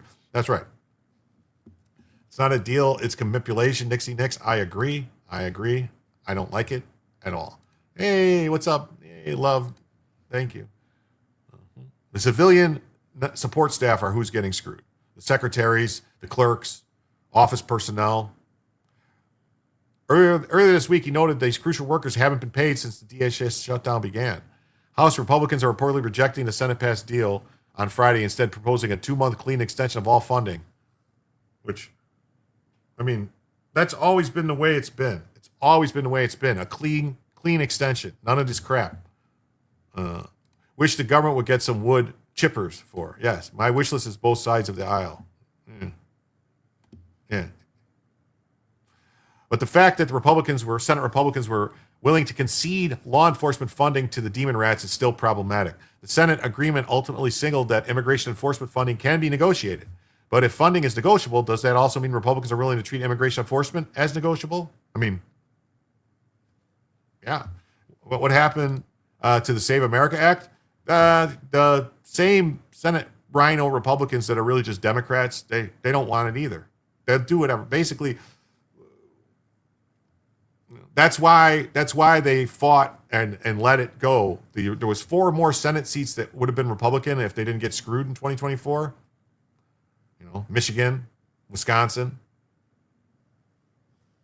Arizona, and New Mexico, I think, or Nevada. It was like 4 or 5 states that had the same treatment that Trump got in 2020, where they were winning, and then all of a sudden, in the middle of the night, and so that's why. That's why we're dealing with this, because we have too many squishes in there, like Lisa Murkowski and John Curtis and this guy Bruin, I think, or no, the guy from Indiana. I don't remember his name. It's not Bruin or Braun. Braun became governor, and whoever got appointed is ratify it again. Even if Republicans restore funding through another path, the entire ballgame has shifted. The larger concern is not whether ICE and CB can be funded, but whether Demon Rats will be allowed to set the conditions. Demon Rats have made clear time and time again that their priority is to illegal aliens. Yes, which is how the showdown began. Senator Chris Murphy said so much on MSNBC. Todd Young. Yeah, Yeah, he's the guy. He's like, oh, do this. Should be padlocks on the doors. Yeah, that's what I would do. I would padlock the doors. Sorry, there's no funding. You're shut down. Nothing has happened besides the Senate all of a sudden becoming really religious and leaving for Easter break. Yeah, Murphy said he told Chris Hayes that Democrats have failed to get a bipartisan immigration bill, and in doing so failed to deliver for the people we care about most, the undocumented Americans in the country. He actually called them undocumented Americans. He should be immediately arrested for treason. Like, in my opinion, it's treason. It's treasonous to the American people to care more about non-citizens than citizens. His whole job is the citizens. The citizens elect these people. This is a representative government. We are represented by the people we elect. They're supposed to represent us, not other people that not other people that ain't U.S. citizens. They don't represent them at all. At all. Enforcing the law on our borders is not negotiable for the country. Under Biden, Demon Rats flooded the country with millions upon millions of illegal aliens in 4 short years, inundating schools, hospitals, and communities, and most importantly, putting a strain on the national cohesion so much that the demon rats like Murphy openly declare they are working on behalf of foreigners. Like, isn't that working on the behalf of foreigners? That's illegal. That's a crime. Government breaks before midterm? Probably, man. Probably. In other words, Senate Republicans should not have attempted to reward Demon Rat's endorsement of lawlessness. Americans recognize the insanity of such open border policies, with a Pew Research poll from September 24 finding that 82% of Trump supporters, immigration was a leading issue. The poll also found a 13 percentage point increase in the number of voters who viewed immigration as very important to their vote since 2022. That same year, Pew also found 88% of Trump supporters backed mass deportations of immigrants living in the country illegally. Trump ran and was elected on a platform of mass deportations. Yes, we voted for all of them to go. All of them to go. They can come back legally if they can get in, but all of them have to go that are here illegally. Everyone that overstayed a visa has to go. Everyone that snuck across the border has to go. Everyone that Biden unconstitutionally, illegally mass paroled into the country has to go. Some Republicans in the Senate try to concede funding for the very agencies on which mass deportation depends. House Republicans may stop the deal for now, but if Senate Republicans have to be told that they were wrong on this basic issue, the problem runs deeper than a single vote. Yes, remember, kids, bipartisanship means agreeing with demon rats, which the Republicans always do.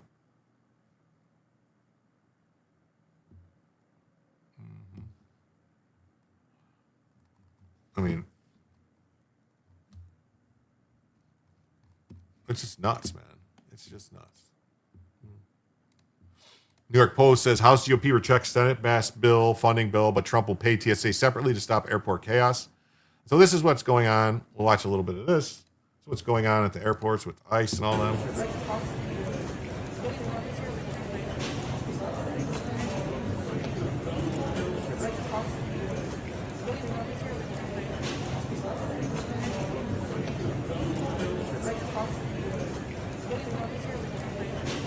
Oh, just scanning. I mean, they're just doing jobs that, like, honestly, like anybody could do, scanning IDs. House Republicans rejected a Senate-passed funding bill to reopen most of the Department of Homeland Security on Friday, prolonging a 6-week shutdown as they sought to fully reopen the agency. House Speaker Johnson told reporters the chamber would move as soon as possible on a stopgap measure to fund DHS for 60 days. Like, what is going on here? Why 60 days? Why not for the rest of the year? Why not forever? This is nuts. This is nuts. It's unconscionable to me that demon rats would force some sort of negotiation at 3 o'clock in the morning. Yes, it's unconscionable. House Republican Conference Lisa McClain flagged multiple concerns with the text of the Senate's bill, including a section that read, U.S. Customs and Border Protection Act shall have no force or effect for the purposes of this act. Like, what? That's a big concern. Explaining the Senate bill defangs CBP's immigration enforcement operations. Johnson said the president, so basically they're trying to get rid of CBP, say, oh, there's no CBP. Why is this a thing? Do these people not know that ICE are cops, do bookings, and look at IDs? I don't know. I guess they've been brainwashed. They've been brainwashed by these demon rats that somehow this is like Trump's Gestapo. Remember? That's what they were saying. This is Trump's Gestapo. This is Trump's militia. It's like something's got to change. Something's got to change. Somebody's got to, got to stop playing hardball with these demon rats. Another House GOP gripe that the Senate shouldn't have left town. Well, let them leave, but then Trump should just appoint people like, recess appointments. That's what he should do, is get the House to go into recess and force the Senate to say, no, you're both recessed. The president can do that with the House, have the House declare it and say, no, Congress is recessed. Rename them ice cream. PSA to Senate schedulers, you might want to book a return flight for your boss. Our work here isn't finished. That's what Lauren Boebert said. The Senate passed a measure would fully fund DHS agencies except Immigration and Customs Enforcement and Border Patrol. Republicans already secured billions in funding for those agencies in the big, beautiful bill, though several are hopeful additional spending can be tucked into a second reconciliation bill. That just the sworn law enforcement officers are the only ones getting paid from the big, beautiful bill. Anyone who's not a sworn law enforcement officer, which all their support staff, people who work in the offices, people who the clerks, the mailroom. None of those people are getting paid. Senate Republicans were optimistic that they could later fund ICE through a second reconciliation bill. There's no guarantees that a reconciliation bill will happen, and there's no guarantees that border will get fixed and stop 20 million people across the border. I'm not willing to take that gamble that the border could possibly, potentially, maybe get fixed. I'm not willing to roll that dice. They are creating fear, but it's not Big Brother. How did this country become so stupid? Oh, wait, lowering standards due to illegals, lower IQ, turning the locals dumb. Yeah, I said it. Yeah, I mean, if we're bringing in, like they keep talking about, oh, we're, like that Africa and other countries, best and brightest are being turned away from America. Don't those countries in Africa and the other places in Southeast Asia, different places, don't they need their best and brightest to make their countries better? I mean, if we're taking all the people that have like 100 IQ, because the average IQ in some of these places is 65, 70, 80. If we're taking all the people that are like their best and brightest with like 100 IQ, what are we doing? Joe V, you need to do a show. Yeah. Thought Musk was paying the salaries. Musk was trying to figure something out, but there's like a weird way it has to go through the Treasury. He can't just directly pay it, and it might be illegal to do it because Treasury is not supposed to pay anything without the permission of Congress. So I don't know. I mean, he could pay it, but Senate demon rats have held up funding for 42 days. Like, I don't know why they couldn't just Musk would have to get it would be a privacy issue. Musk would have to get all the people's private information to be able to pay them. But yeah, so that's that. So they got no reforms. They got no nothing. Now we got another story about a crooked demon rat here. Okay. Indicted demon rat representative found guilty of more than 24 ethics violations faces possible expulsion from Congress. Wow, faces possible expulsion from Congress. You see the difference here? George Santos was expelled from Congress before he was ever convicted of anything. Before anything. This person's getting a stay even after they were found guilty. What is going on? What is going on? This one. A corrupt demon rat got caught with her hand in the cookie jar, and her political career may be about to expire. May be about to expire? Wait, what? As the New York Post reported, a demon rat Congresswoman Sheila Sherfilis McCormick of Florida was found guilty of more than 24 ethics violations by the House Ethics Committee today. The House Ethics Committee found that Sherfilis McCormick broke campaign finance laws, committed other violations by taking more than $5 million in federal relief and funneling much of the money towards her political aspirations. 2 hours until ITFDB. I don't know what that is. I don't know what that is. I know I sound dumb. What if the TSA had a give, send, go, and Elon donated to it? Well, each that's the thing. They would have to. It'd have to be like each individual person would have to be. An 8-member subcommittee voted early Friday that Sherfilis McCormick was guilty of 25 counts related to the scheme, following a rare public trial that stretched more than 6 hours the night before. It's not clear how each member voted, which is comprised of 4 demon rats and 4 Republicans. Punchbowl News noted that Sherfilis McCormick now faces expulsion from Congress, a final punishment that was decided after the April recesses. And that's just nuts. That is just nuts.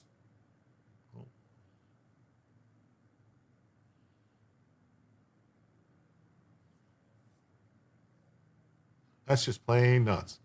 If you know, you know. Okay, I know if you know, you know.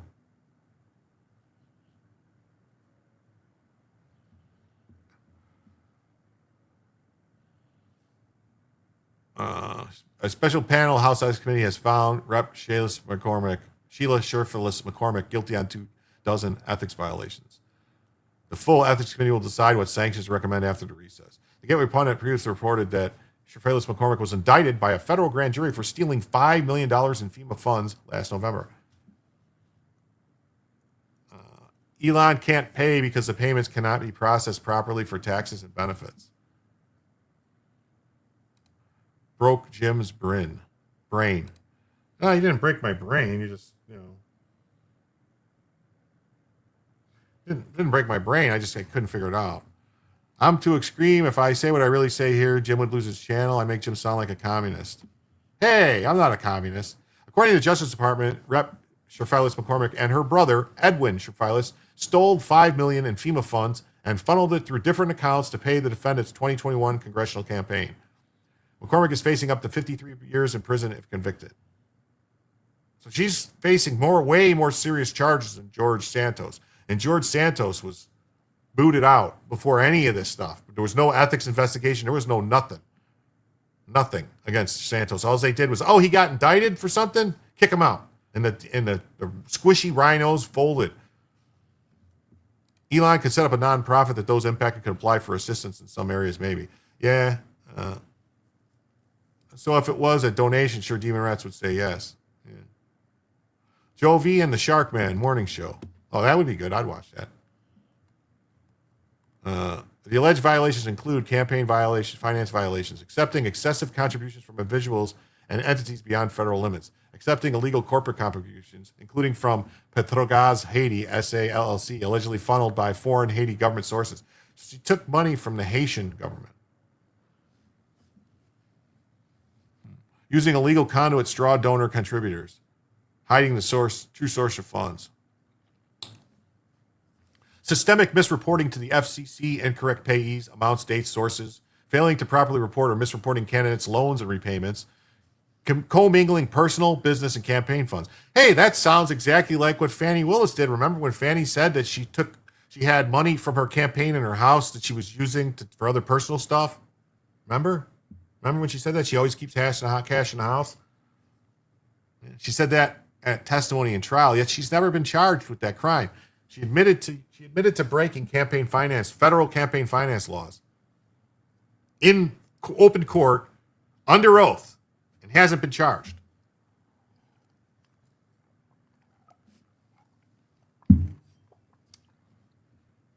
Didn't they put Dinesh D'Souza in jail for that? Dinesh D'Souza gave someone else money to donate for him because he had donated to someone to Max and then he gave it to a relative or a friend. Here, take the money. You donate it to him. That's what he went to jail for. Straw doning. Money laundering of illegal campaign contributions from Haiti. Can I charge Haiti, Fannie? I wish someone would.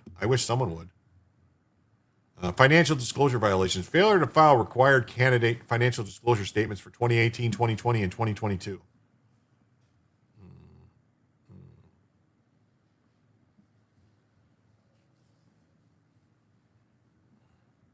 Knowing and willfully filing inaccurate disclosures, including underreporting or mischaracterizing income from her business.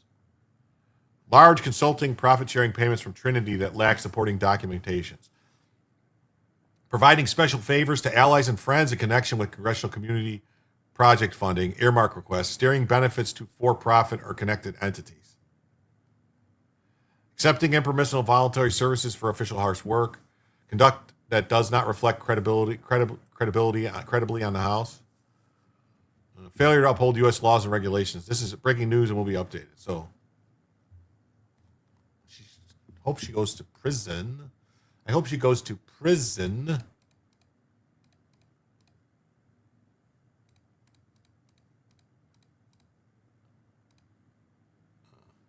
Same thing, basically, from New York Post. It says, House Ethics Committee finds indicted Dem Rep Sheila Sherfilis McCormick guilty on 25 counts. If they do not can that witch, Santos should sue for his seat back.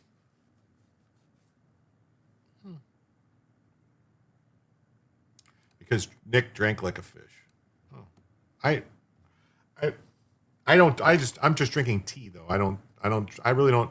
I did do a couple streams where I took shots for money, but that got weird, and I don't want to do that. I think that's encouraging alcoholism, and I don't.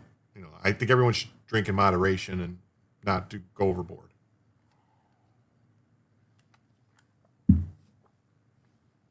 They scammed over 14 million. Yeah, a lot of money. A lot of money. This guy actually talking about it? Let's see. Oh, maybe we'll listen to it. This was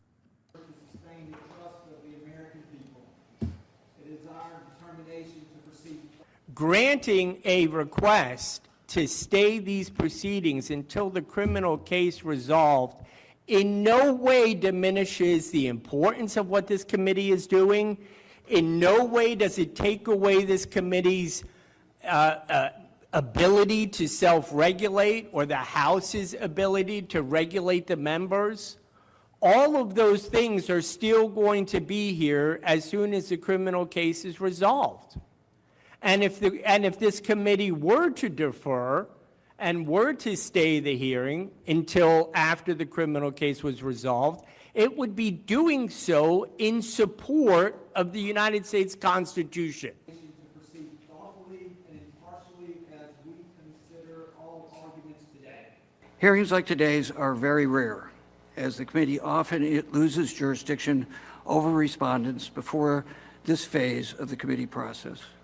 And the allegations before. What he's saying there is if soon as she left, if she just left the House, if she just resigned, they would have no authority over her to do this. But she's trying to stay in the House to get more money, probably to pay legal fees, different stuff like that, and thinks it's somehow gonna like protect her some way. Oh, what the F? Great to see you here. Hi everyone, what a great surprise to see Jim streaming now. Awesome, thanks for being here. He's looking for a stay. Maybe she can stay in jail. How's that, Mr. Lawyer? That would be great. I know, Joe, but that guy was screwed. It just shows all the possible whenever they want it to be possible. When those liars say it isn't possible, we all know they're full of BS. Yes, they're all full of BS. They're all full of BS. For us are extremely serious. They not only concern an individual member's conduct, they also implicate the public's confidence in the House's integrity as an institution, and if proven, they would demonstrate that the representative violated, if proven, multiple House rules and federal statutes. The adjudicatory subcommittee is, of course, aware that the Representative Sherfilis McCormick has been indicted on federal charges and a criminal trial is pending. We carefully considered her request to stay these proceedings pending the outcome of that criminal case. Yet we unanimously declined to do so, given our committee's independent mandate to self-regulate member conduct and the constitutional limitations the executive branch faces in investigating members of Congress. Inquiry to determine whether Representative Sherfilis McCormick conduct violated House rules. She is not guilty of these allegations. She's absolutely. She's not guilty. Bullshit, she's not guilty. It's all paper, buddy. She's guilty as sin. Absolutely innocent. She's looking forward to being in criminal court in order to prove her innocence, which I'm confident she's going to be able to do. But she's in between a rock and a hard place right now when the committee says, well, give us all of your files and allow us to cross-examine you about everything that happened. Well, if she complies with that, if she engages in that process of turning everything over and speaking to the committee, everything she turns over, everything she says to the committee could potentially be used against her in a subsequent trial. How can it be used against her if she's innocent? If you're innocent, then you got nothing to hide. What is going on here? Seems like he's trying to have it both ways and talk out of both sides of his mouth, saying like, oh, if we give you the information, then it's going to be used against her and they're going to find her guilty. But we're going to hide it and have it suppressed. If we give it to you, that's what's going on here. I'm not saying investigative matters, regardless of the individuals involved or the surrounding circumstances. We will. As we return from our deliberations, it is the decision of the subcommittee that the respondent's motion to reconsider is denied. We will then move forward at this point with the motion for summary judgment. I'd like to recognize the ranking member on the Committee of Ethics for an opening statement. Wow. Yeah, so, wow. Ray Costello says, I've been fighting and speaking about the evils of Marxist philosophy and Alinsky tactics for years and was scoffed at. Most Americans aren't taught to think and would rather be delusional. Well, that's honestly, that's the problem is our school systems do not teach kids to think critically. They teach them to follow this, do this, do this, do this, and they're indoctrinated and told things like, there was a big switch. The Democrats were all racist and stuff, but then all of a sudden, all just magically, they switched in 1960, whatever, sometime in the 60s, they switched, and you say, who switched, and they can't tell you. But that's what they say, and they do all this stuff. And then Sagallant, what's up, buddy? You know, the Recaita coaster would be a lot of fun, riding in a giant nose, the river of whiskey. You have to ride nude. A lot of fun, a lot of fun. Well, that sounds almost as fun as Naked Twister. Santos didn't do anything as bad as this chick. No, congressional integrity is not as an oxymoron. Most, Ray, most. And then look at this live from Fox. Tiger Woods arrested on suspicion of DUI. Yes, we'll cover that. I have the Tiger Woods story. It's in the stack. I have a whole stack. Absent minded. Look at the rep majority taking it slow with that thief. How long did it take them to take out a fellow rep? These people are garbage. Yeah, it took them they got Santos out almost immediately. They were talking about getting him. They tried to not even swear him in. Wait for the race card. Yeah. Yes, most, if not mostest. 100 years ago, people would be in prison for what passed as normal behavior today. Yeah. He's mistaken. The House has no integrity. Why does it matter if she's done nothing wrong? That's right. If she's innocent, she has nothing to worry about. Yeah. Isn't that what they tell us? She got nothing to hide. Mm-hmm. Bye, Felicia. They have failed. They need Jim Jordan. They teach them to criticize thinking. Yeah, they teach them to we used to have critical thinking course in high school. Yeah, not anymore. Now they tell you, don't do your own research. Don't look into this. No, just do what people tell you. Wow, we get Bella tonight. Oh yeah, Bella's here. We banned cell phones in Lucas County. Good. They need to ban them in all schools. Santos was small potatoes by comparison. He had to pay $374,000 in restitution and forfeit $200K of ill-gotten gains. Chicken feed.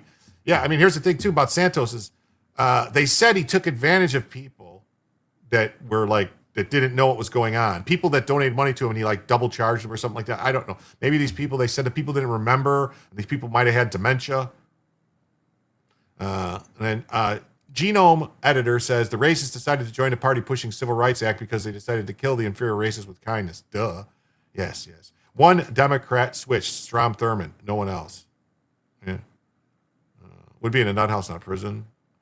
I was just in jury duty. It was super hard to sit there and listen to the judge admonishing the prospective jurors about jury bias. Yeah. Soiled, rotten whiskey and a water ride flume would not be something you'd want to smell.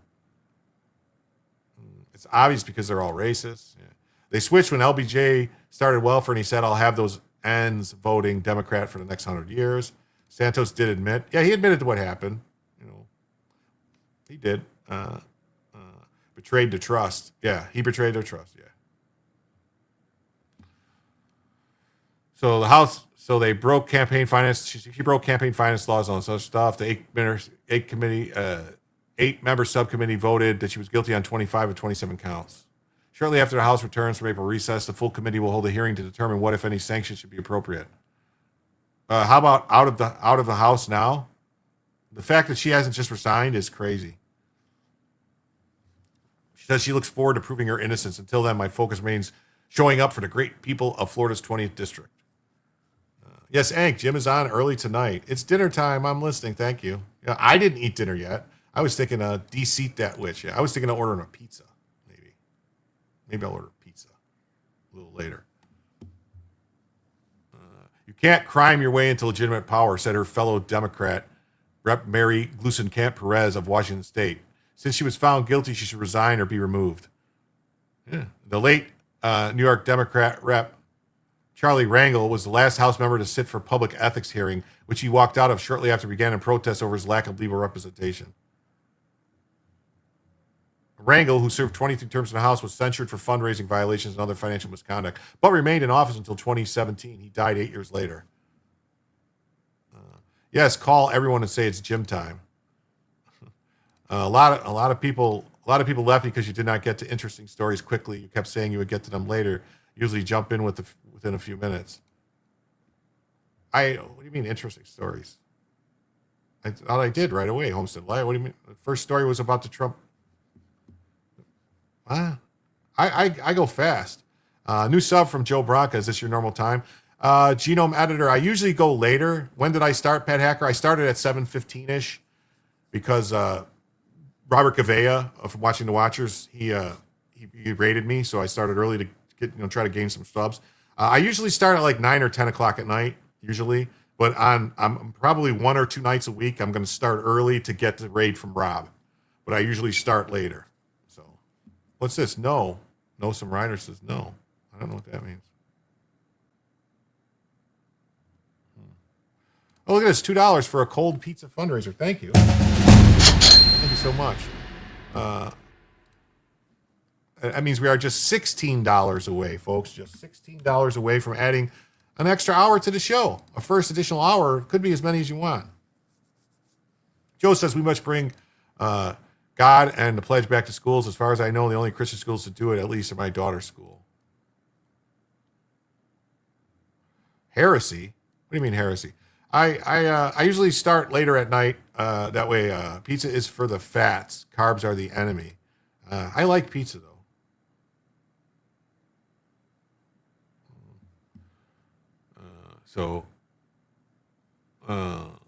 The vote tally for the subcommittee, which consists of 4 Dems and 4 Republicans, was not provided by the ethics panel, though members from both parties posed tough questions.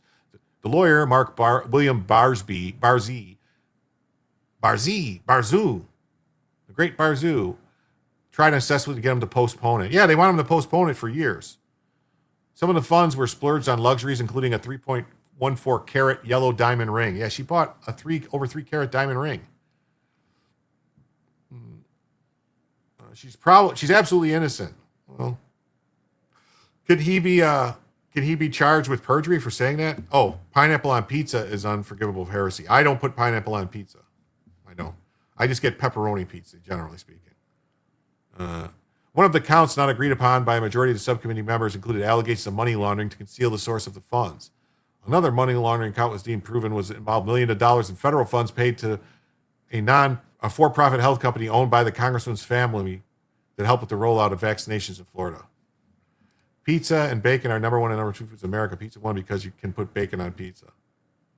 Any bets on it being a blood diamond? Oh, probably. So $5.7 million flowed from a consulting firm that the lawmaker wholly owned between March and 2021. So she stole $5 million from FEMA. She took another $6 million from this COVID jab thing and another $5.7 million from, I don't eat pork, but like beef and onion pizza. I'm okay with her going to jail. Just get her out of office. I want smart criminals and a bare minimum. I used to really like, this is going to, when Domino's Pizza first came around, okay, back in the 80s, it was actually pretty good. All right, believe it or not, it was actually pretty good. Domino's Pizza in the 80s. And I lived in Chicago and ate Chicago pizza stuff all the time. And Domino's, we would get Domino's Pizza with ground beef and green peppers on it and onions and stuff like that. And it was really good. It was really good. Now they changed everything. It's not the same. And Domino's just don't taste right. And the cheese, I don't even think is real cheese. I don't know. I wouldn't get Domino's. I don't know. It says she unsuccessfully ran for Congress in 2018 and 2020, but won a 2022 special election. To replace Elsie Hastings. In a Demon Rat primary held, she defeated her closest competitor by just 5 votes. 5 votes. Domino's was in direct competition with Pizza Hut. They had to be good then. Now everybody sucks. Yeah. Domino's was good in the its. Not much now. Greek pizza, elbow deep with feta, the best. I'm here from the beginning and a very long time Jim supporter. People have short attention spans. He didn't jump into stories quickly with a number of new listeners. Perhaps that why some left. It's possible. It's possible. I tried it like I tried it. Ooh, I loved school pizza too. Yeah, there's a recipe online. If you go to YouTube, there's an actual woman who shows you exactly how to make the school pizza, how to make the sausage, how to make the sauce, how to make the dough and everything. And it's pretty good. I was thinking about trying it. Pizza Hut in the 80s was unbeatable. Pizza Hut in the 80s was good, man. It was good. So, yeah. So, that's that. Okay. Okay. Now, we got this story, which I think is very interesting. Very interesting. 80s, damn autocorrect. Yeah. The Square School Pizza. Yeah, they have those slices. You can look it up. There's a woman, got the recipe and makes it. She's got, and it's remember Chef Boyardee pizza? I do. I remember. Do you remember Ragu pizza quick sauce. I will tell you, if you like to make like pizza bread, stuff like that, you know, if you're hungry, you like to just make yourself a little pizza bread. There's this thing called Pastorelli's pizza sauce. Pastorelli's, you can buy it on Amazon. They have small cans that like 8-ounce cans and 12-ounce cans. You can buy it on Amazon. They'll ship it right to your house. It's very good. It's got a lot of garlic and stuff into it, and it's really quick and easy. It's just a can, and it's a little green can. And if you're in a pinch and you want to make some spaghetti, but you don't want to take the time to make dough, like not dough, I'm sorry, you want to make spaghetti, you don't want to take the time to make a sauce that simmers for a long time, you take 1 can of the pizza sauce with 1 can of tomato sauce, mix it together, and you have spaghetti sauce with proper amount of garlic and everything and all the oregano seasonings, and it's perfect with a little Parmesan. There's Parmesan already in the sauce. It's good, man. It's good. It's a good, highly recommend Pastorelli's pizza sauce. You can use it to make spaghetti sauce, or you can also just use it for pizzas. I prefer to make my own pizza sauce, though. It's really simple sauce. When I'm making homemade, I make homemade pizzas from scratch. You just take some fennel seed. You grind up some fennel seed in a grinder, like a coffee grinder, spice grinder. Also grind up Italian seasoning. Use a teaspoon of each with 1 can of sauce and some paste. Stir it up, let it sit, and let the fennel seed and stuff get in. The fennel's flavor and the Italian seasoning get in, and that's it, man. I do that with classic red pepper flavor for my chili. I love how the chat goes sideways. It's always about food. Yeah. Trump White House launches its own app after cryptic social media tease. Remember, we saw this the other day. This cryptic post that they posted. All right. And it was very interesting. It says, my girlfriend made pizzas with tortillas. I had to laugh at the idea, but it was incredible. There's a Chicago, have you seen the propane pizza ovens? Yeah, they're good. Stop, you're making me hungry. There's actually a thing called pizza puffs that are very, very popular in Chicago, that all the fast food places, like all the little corner hot dog stands and stuff, always had pizza puffs. You know, it's just a little square thing that's a tortilla shell that's wrapped with like sauce and cheese and sausage or whatever type of toppings you want in. They have different kinds. That they deep fry them, and it's puffs and eat. Oh man, they're so good. Pizza Puffs is made by a company called Il Taco, and they're made with taco shells. They're made with tortillas. They're good.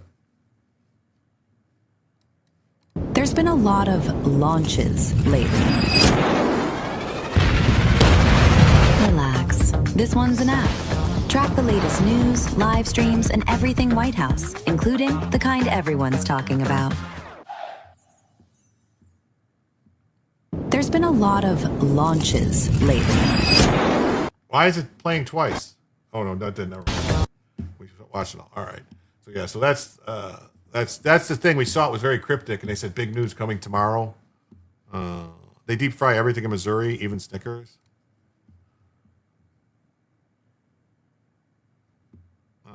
Jim, I know I'm in the minority here. I don't like the war videos the White House puts out. It's not a game and real people die, but I'm old.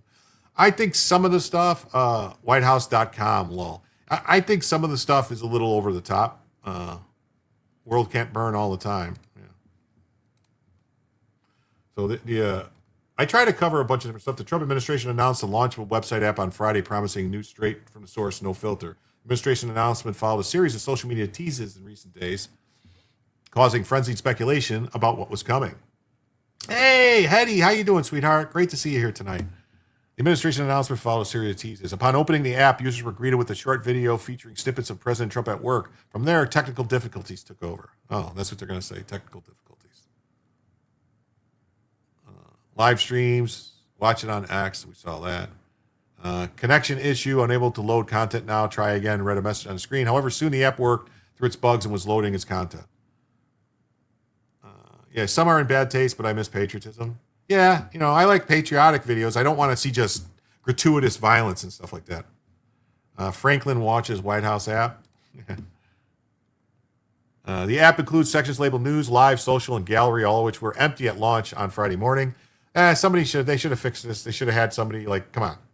They should have had somebody get this going. The news section features press releases from the Trump administration and links to articles from outside news sources. The gallery contains photos from recent events, including First Lady Melania Trump's summit with the world spouses and President meeting with Japanese Prime Minister. Bad taste is bad taste. It can apply to anything. Yeah, I agree. Newsom Reiner.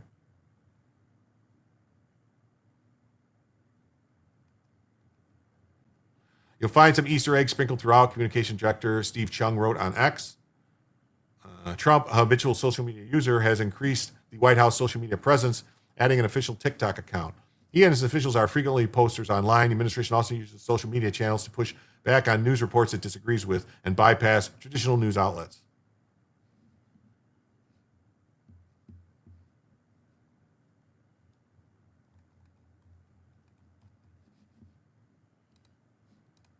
And then the Post Millennial says, White House launches app for real-time news straight from the source.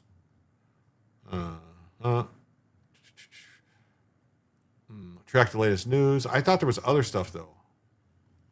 Where is it at? I saw reports there was other stuff.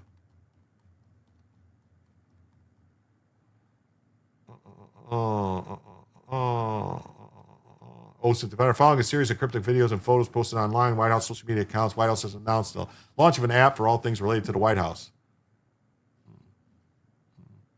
Wish I could talk to Trump. Yeah, me too. And a bunny that lays eggs? Yeah, what's up with a bunny that lays eggs?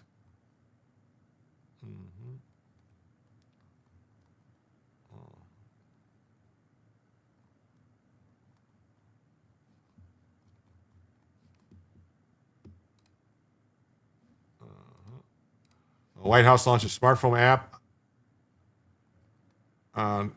News tab, text to President Trump. It says there's Pix option to connect with the White House through sending a text to President Trump, contacting the White House through its Connect form, and signing up for a newsletter. Huh.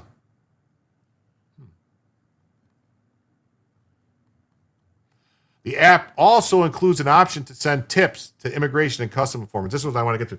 The app also has an ICE tip line, so you can report people to ICE. It has live streams straight from the source. And the launch comes as the White House posted a number of cryptic messages. Recent public opinion polls showed Trump's approval rating slipping among Americans generally. A Fox News poll showed that Trump with a 41% approval. Well, you guys attack him nonstop bad coverage all the time. And you expect, I mean, how? I saw this bunny I created and laid gold. Okay.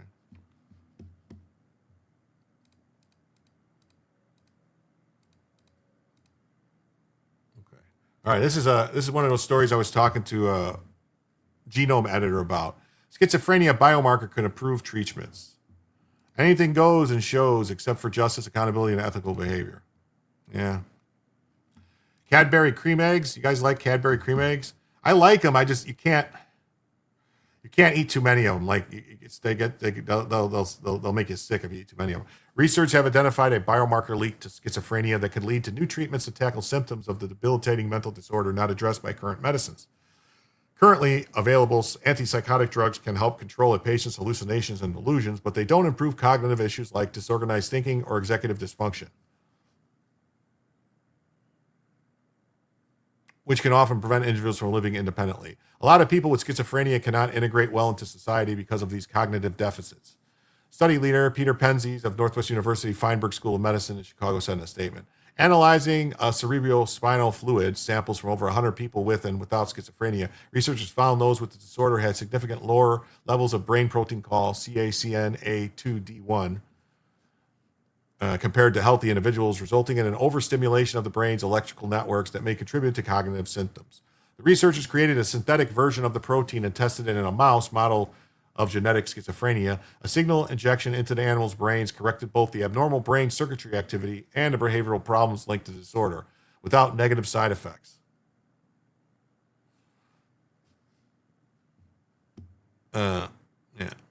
Our discovery could solve these challenges by establishing the basis of a revolutionary and completely novel treatment strategy through a tandem biomarker peptide therapeutic approach. The next step would be to identify human patients who could respond and treat them accordingly.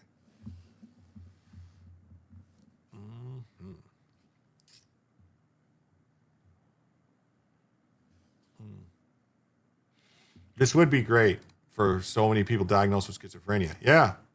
Yes, that would be life-changing. It would. We have so many people out there on the streets. Basically, a lot of them are homeless, living on the streets. It would be good. This is just from Northwestern University's basically published schizophrenia study finds new biomarker drug candidate to treat cognitive symptoms.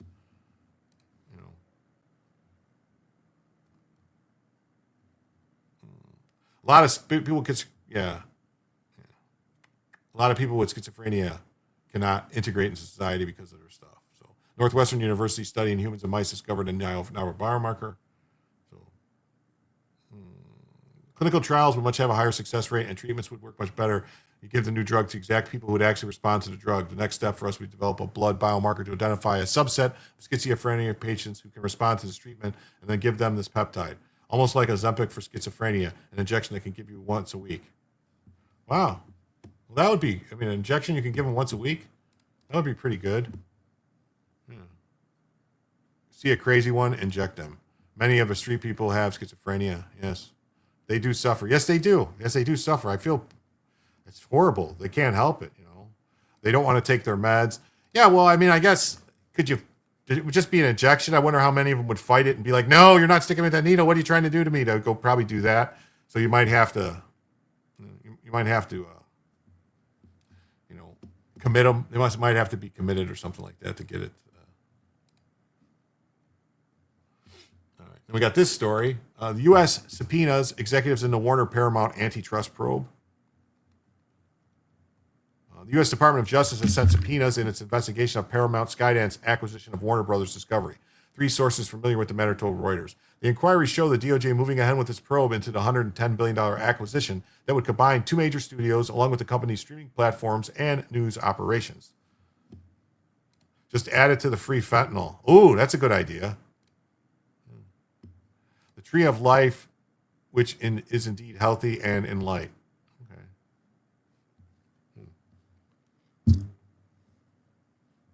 They don't know if they need meds regardless. And Hollywood and Wall Street are intensely interested in the deal, which could shrink jobs if it succeeds, but cost Paramount $7 billion if it's blocked. Hey, Eastwood Farms, great to see you. Yeah, an injection once a week would be much more tolerable than taking daily meds. Yeah. They could have like a program, like you come in and get your benefits or something like that. Get your some kind of food stamps or SNAP benefits or some housing vouchers, or to get it, you have to take the injection. So, Oh, Karen Mannings, thanks for being here. It says, thanks for the news coverage. Thank you so much, Karen. With that, we are now just $14 away from adding the first additional hour to the show. We're so close. We're cutting it really close to get that extra hour. Have Tesla street bots chase them down. You can try. Thank you so much. The DOJ is seeking information on how the deal would affect studio output, content rights, and competition among streaming services.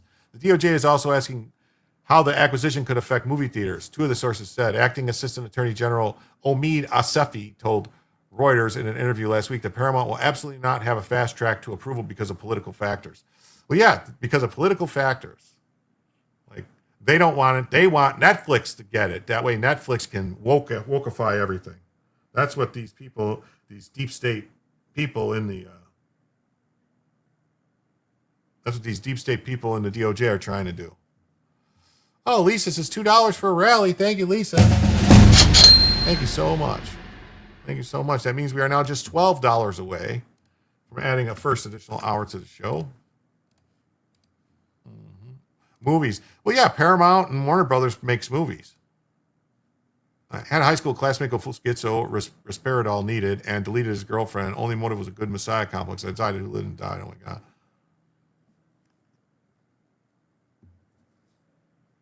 What's it say? Low kind problem? Oh. Dankeschön, Karen Mannings. Dankeschön. Paramount has been expecting authorities in many places to review the deal.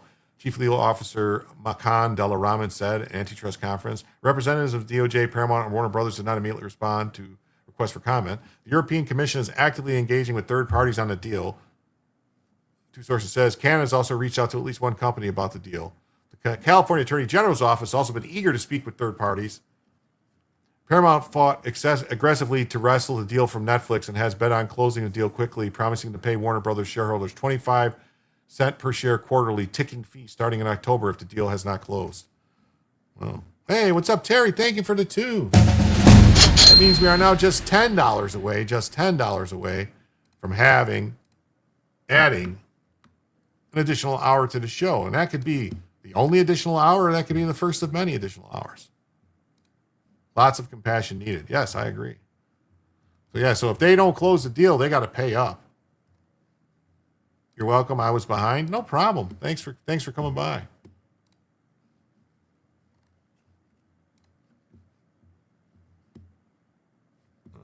This is just CNBC says DOJ sends subpoenas and Warner Paramount antitrust review as probe picks up steam. So I don't know if this is people trying to screw up the deal and keep it from happening. All right. We got the next story now. We got breaking news. Tiger Woods involved in major rollover crash in Florida. Arrested for DUI. Say what? Say what? Say what? Say what? Arrested for DUI. Say what?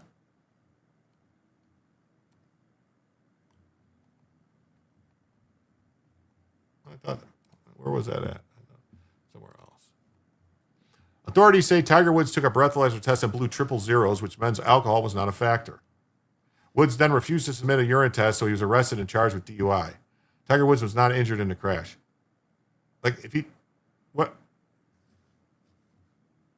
Golf legend Tiger Woods was involved in a major rollover crash in Jupiter, Florida on Friday. Woods, 50, is currently dating Donald Trump Jr.'s ex-wife, Vanessa Trump. Vanessa Trump was not in the vehicle at the time of the crash. Yes. Do not drink and drive. Well, if he blew triple zeros, he wasn't drinking and driving. Again, this just happened, I guess. The crash happened near 281 Beach Road. Woods' latest accident comes as he was about to return at the Masters after his 7th back surgery. Tiger Woods was involved in a rollover crash in Jupiter, Florida on Friday. No details about the cause of the crash or Woods' condition were immediately released by the sheriff's office. Police are investigating. The county sheriff is scheduled to speak at 5 p.m. Eastern. Tiger hitting the sauce again. It said he blew triple zeros, so he wasn't drinking. The crash occurred just after 2 p.m. and happened in the same town where Woods lives. Photo from the scene showing the vehicle lying on the driver's side. All right, we are just getting these reports that Tiger Woods, this is coming from our affiliate WPTV, golf legend Tiger Woods has been involved in a rollover car crash on Jupiter Island in Florida. It happened just after 2 p.m. Apparently, the reporting is that Martin County Sheriff's Office is currently investigating and that more details will be shared at 5 p.m. Obviously, we are trying to get information on his condition and we're working on this. And as soon as we get any more details, we will bring them right to you. Wow. Yes, I missed the $2. Thank you so much, Nanny Go, for the $2 super sticker. I mean, we are now just $8 away, folks. Just $8 away from adding the first additional hour to the show. Thank you so much. Yes, he does like the pills. That's probably why he didn't. Hippies want you to drive 25 miles an hour. He wasn't under the. Hope he wasn't under the influence. Pain pills, Jim. Yeah, I know, but here's the thing. Like, I think that's, if he has a prescription for taking pain pills, I mean, that's the thing I've always asked doctors about. Like, if it says, like, you shouldn't operate heavy machinery if you're taking this medication, does that mean if you're prescribed pain pills for pain that you can no longer drive? Doctors say no, because that would mean if you can't drive, if you're on pain pills, that would mean that any person on pain pills is technically disabled because they can't drive. You can't drive, you can't go to work. You're disabled. He looks fine. Doesn't look drunk at all. Yeah. I'm behind, but I think your show is always interesting, and I especially like the way you move through stories. Well, thank you, Adnan. Adnaram. I always try to get everybody's names. I didn't know Jupiter, Florida is an island. I didn't know that either. And I live in Florida, and I don't think Jupiter Island is a Florida. Jupiter is an island. Marco Island is an island, and that's by Naples. But Jupiter, I didn't think is an island. Your insurance company may deny your claim if you're driving on pain meds.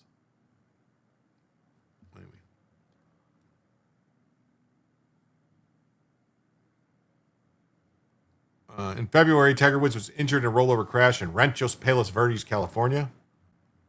Woods was hospitalized with leg injuries in 2021. President Trump told reporters on the tarmac on Friday that Tiger Woods is an amazing person. Addiction, y'all assuming he gets them legally. Well, if he doesn't get them legally, then that's a problem. I could be on the freeway and smell someone smoking pot in cars ahead of me. Opens 10 a.m., closes at 4. Tiger Woods, I feel badly. There was an accident, and that's all I know. He's a very close friend of mine. Okay. Burt Reynolds lived in Jupiter, didn't he? I think so. No.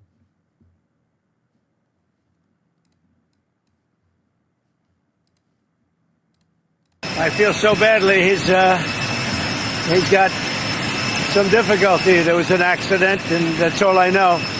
Very close friend of mine. He's an amazing person, amazing man, but some difficulty. I don't want to talk about it. Yeah, he doesn't want to talk about it. Trump doesn't want to talk about it. Look how he gave him the Congressional Medal of Freedom. What do you know? Press conference following Tiger Woods here. So there's a press conference?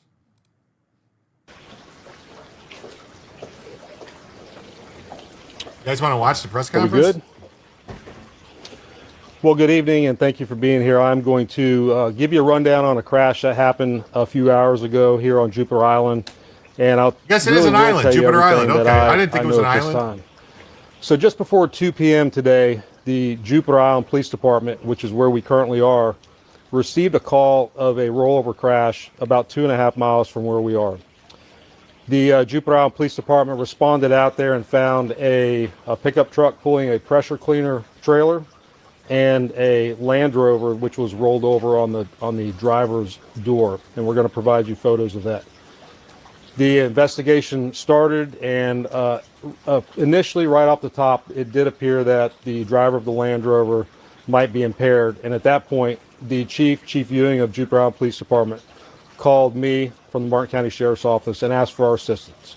It wasn't that the Jupiter Island Police Department isn't fully capable of doing these types of investigations, but quite frankly, the Sheriff's Office has a lot more repetitions in these traffic crashes and these types of investigations. Our investigation revealed as follows. Shortly again before 2, it's like Miami and Miami Beach. Truck pulling a trailer, a small trailer. I just looked. I mean, calling it an island is a stretch. Yes, he details what a fall from grace. He details what happened. 2K. Hey, look at this. What do we got here? Oh, man. We got another $2 from $2.99 super sticker from Rudd. Thank you, Rudd. Wow. That means we are now $6 away from adding an extra hour to the show. Thank you all so much. You're so generous. It's greatly appreciated. And then we got Lisa, for Pete's sake. Thank you, Lisa. Tactical assessment. Red Chinese victory. Impossible. America will never fall to communist invasion. Communism is the very definition of failure.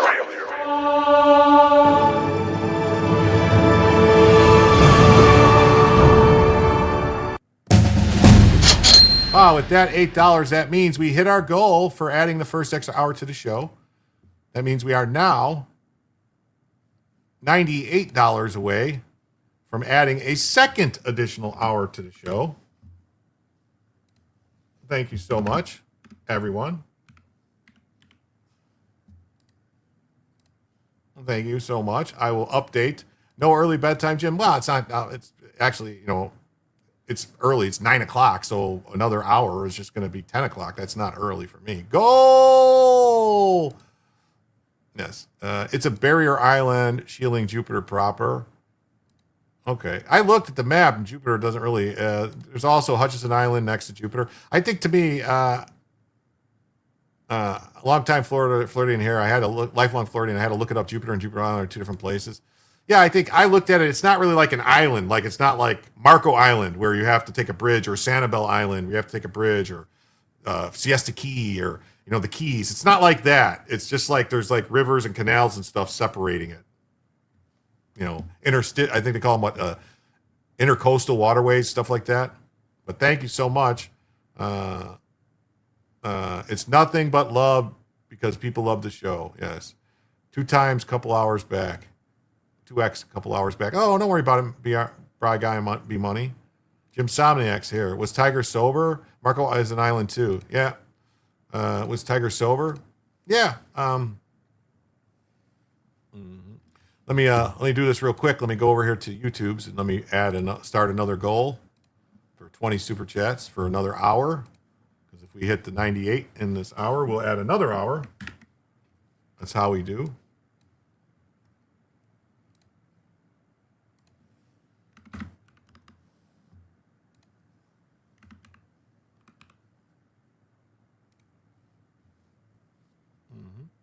All right, goal started on YouTube. Countdown has started. Another hour. Way to go. Good to go. Let's see. We got 105 likes, 190 people watching. We can get that up a little bit. Is Bella's skin all red?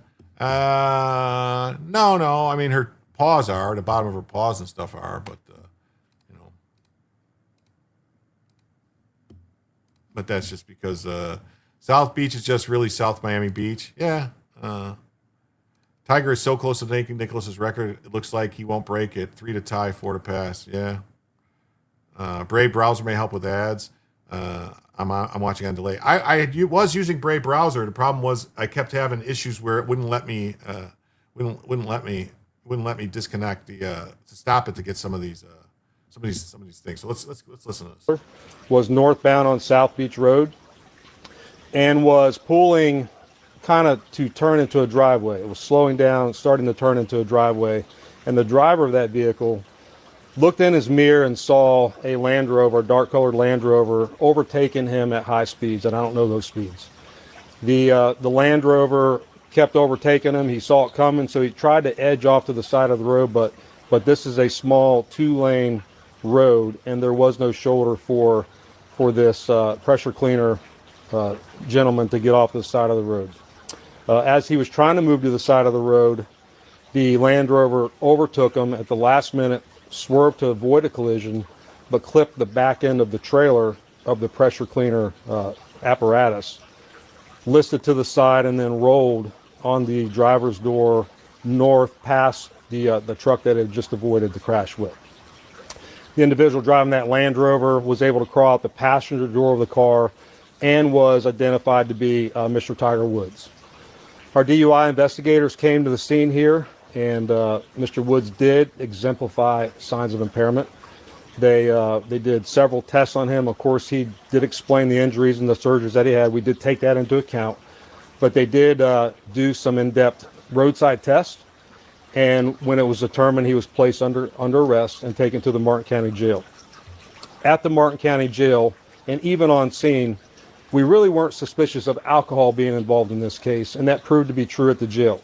So Mr. Woods did a breathalyzer test, blew 000s, but when it came time for us to ask for a urinalysis test, he refused, and so he's been charged with DUI, with property damage. Here's the problem. A urinalysis does not show you are currently under the influence of anything. Stuff stays in your urine for 3 days or longer. So pain pill addiction is real. Yeah, but that's the thing, like pain pills will be in your urine for days. So low rollover for a Land Rover, it's just a factoid. Yeah. True story, the island of Palm Beach used to be where all the rich oligarchs of West Palm Beach housed all their slaves. They threw a big party and invited them over to the mainland. Oh, cool. Yes, pain pill addiction is real. It is. But like the thing is, the problem is the report said he refused a blood test. I don't know if they have a test to say that he was under the influence right now. That's what I'm saying. Like even a urinalysis is not going to say that's stuff that's already processed through your system. It stays in your urine. It takes, like I'm pretty sure it's at least 3 days that oxycodone or Vicodin or something like that would stay in your system. Does Bella have a red nose? Yes. What kind of dog is she? Bella is an American Staffordshire Terrier. Full-blooded. She has papers and everything. She's a purebred. It's what's commonly called a red-nosed pit bull.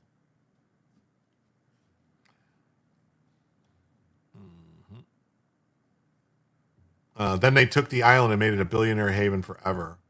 I hope Tiger can afford a good lawyer. Oh, he'll be fine. He will lose his license? Probably. Yeah, Jim, but he flipped his car. What do we do with that? I don't know. What happened? How do they know? Refusing a test, definitely. The problem is rolling cars. If he was overdosing on a script, the level will go down. Well, yeah, that's the thing, too. But if you take any type of pain medication in the state of Florida, they have a registry and they monitor it, and you have to take random urinalysis testing and all types of stuff to make sure you're not overdoing it. You're not doing anything you're not supposed to be doing. Stuff like that. Urine test, it tells you it's there. Blood tests tell you how much is there. Yeah. But if his bottle of pills has a lower count than it should have, they will know. You have an Old English Bulldog. Awesome. And refusal to submit. Oh, wait. I also forgot. I don't know if this was you, Anne Marie, and Anne on PayPal donated $15. Thank you. I don't, if that was you, thank you very much. If it was someone else, I don't know who else it was. I don't see. Doesn't say. Doesn't have a. It doesn't have anything else. I don't want to give your last name or anything like that. So, but thank you so much. That means we are now $83 away from adding a second additional hour to the show. Thank you so much. You're smiling, or was it you, Hetty? I don't know. It was somebody on PayPal. I don't want to give just Ann is all I'll say. I wonder if this ends his marriage plans. They will still arrest you if you have a self-driving car in an accident under the influence. Wow, that sounds insanely intensive regarding pain meds. Yeah. It wasn't you? Okay, I don't know who it was then. Some Ann. No, not you. I don't know who it was. Someone named Ann.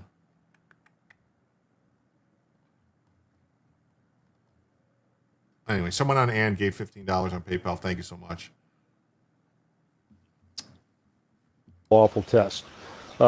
In the crash, no one was injured. Mr. Woods did not seem to be injured at all, and the other gentlemen were not injured. But this happened a few hours ago, so I've given you the information that I have right here, right now. So with that, let me kick it to you for questions. I'll answer what I can answer. Just to be clear, they're both going in the same direction. Tiger was coming up behind the guy in the pickup with the pressure cleaner? So the question is, were they both going the same direction? Yes. Both of them were in the 280 block of South Beach Road driving northbound.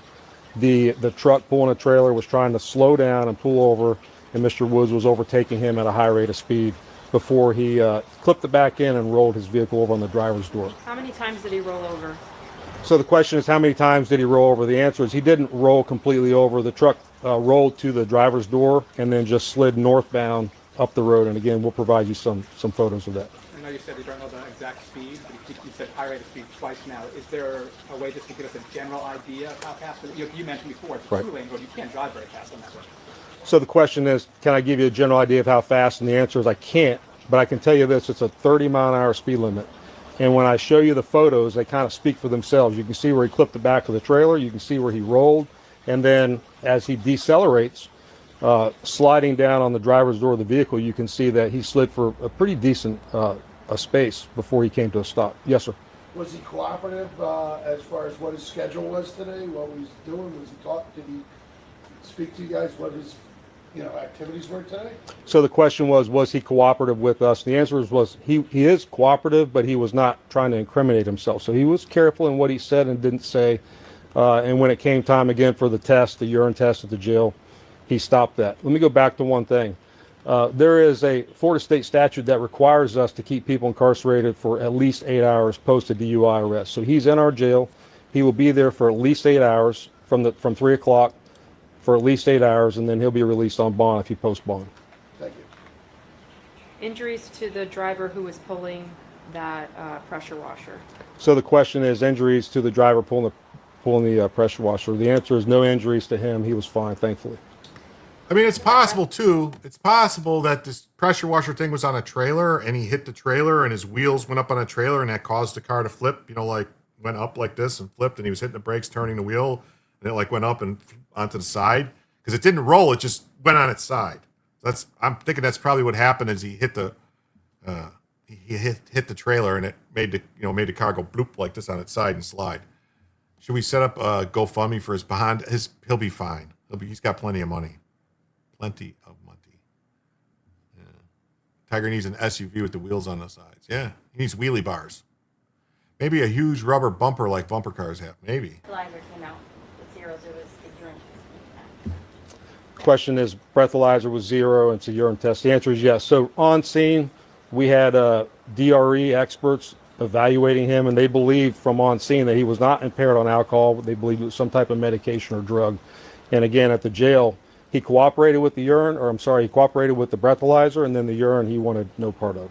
Is there going to be any testing afterwards? What's the procedure with that to verify if he was under something? So the question will there be any follow-up testing? The answer is no. He has a right to refuse that test.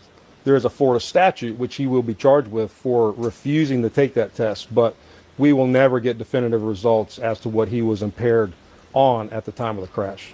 Is that also a felony? Okay. All right. First of all, I'm going to cut in right here and say you're speaking incorrectly, Sheriff. You're alleging that he was impaired on something. You don't have. You said we will never get proof of what he was impaired on. No, you will never get proof that he was impaired. You have no proof he was impaired. You don't. I'm sorry. You have no proof. You're going to charge him under the statute that says he's required to give this urine test and didn't. But you have no proof that he was impaired. You're alleging he was impaired. Yeah, he should have said if he was impaired. Yeah, true. You should not say we'll never get proof of what he was impaired on. You're basically saying he's guilty. No, he's guilty of denying the test. He's not guilty of being impaired. It's very subjective. It is. Yeah. If Tiger wants to hire me as a driver, I'm available. Refusing to take the test? The question is it a felony? The answer is no. Both charges are misdemeanor charges. Is he being given preferential treatment in the jail because of who he is? The question is he getting preferential treatment in the jail because of who he is? Let me go back to the simplicity of this. We're the sheriff's office.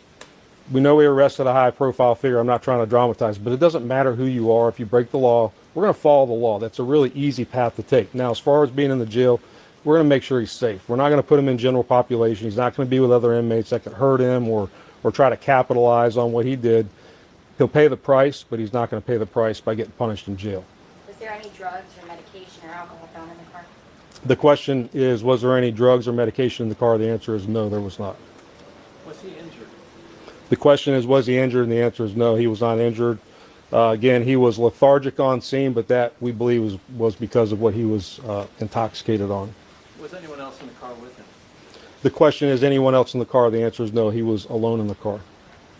And was he wearing a seatbelt? Yeah, it is very sad that he's getting all this attention. There was another guy who maybe I should pull it up. Justin Timberlake just recently got arrested for DUI. And he was hammered drunk and failed all his field sobriety tests and everything like that. But I didn't see all these press conferences and stuff for Justin Timberlake. You know, did you? Did you guys even know Justin Timberlake got arrested for DUI? Damn, opioids suck. They do suck, but they do work. That's the thing. Until we find something that works better or to do what opioids do, they addict you and make your pain worse. Some people do get addicted. I know people that, yes, a year ago? No, I just saw it just the other day. Cannabis, maybe. Justin was a happy drunk when he got arrested. You did hear about him. He isn't in the news daily. Today is my birthday, so my kids DoorDash me all kinds of junk food. Well, that's awesome, Salty C. That's awesome. There's a couple. Yeah, I'm saying he's been arrested a couple times for DUI. I think he's been arrested more than once for DUI. A regular person will get in with all the weirdos and get the shit beat out of them by the prisoners and the cops. We've known about cannabis anti-inflammatory properties since 1977. Yeah, well, that's another thing that Trump did that's great is reclassifying it as from Schedule 1 to Schedule 3 so they can test it and do stuff like that. And also, it does, like the CBD and stuff, medical marijuana, it does work. An Israeli scientist isolated it. Well, that's great. Yes. Yes, happy birthday, Salty. Happy birthday, Salty. Happy birthday to you. Happy birthday to you. Happy birthday, dear Salty. Happy birthday to you. How old are you? How old are you? You look like a... No, wait a minute. No, that's a different song. It says, you act like a monkey and you look like... Something like that. I don't know. I can't remember that song, ironically. Yeah. Copyright strike. Oh, I know. I sang this song. I'm going to get a copyright strike. Oh, no. The question is, was he wearing a seatbelt? And the answer is, I don't know. I'm not sure. We know he crawled out of the passenger door prior to law enforcement arriving. We can determine that based on looking at the car. I just don't know the answer. Anyone else injured in the area because of the crash or the rollover? The question is, anyone else injured because of the rollover crash? And the answer is, thankfully, no. This is a small 2-lane road. Again, I'm going to show you the photos. Had there been somebody moving in the opposite direction, we would not be having a conversation saying there was no injuries. This could have been a lot worse. Could have been. Could have been a lot worse. Is that all? Sure, thank you. Thank you all. Thank you. So that's the press conference. That's where we're at. All right. That's what happened. Tiger Woods forced to crawl out of luxury SUV charged with DUI after rollover crash.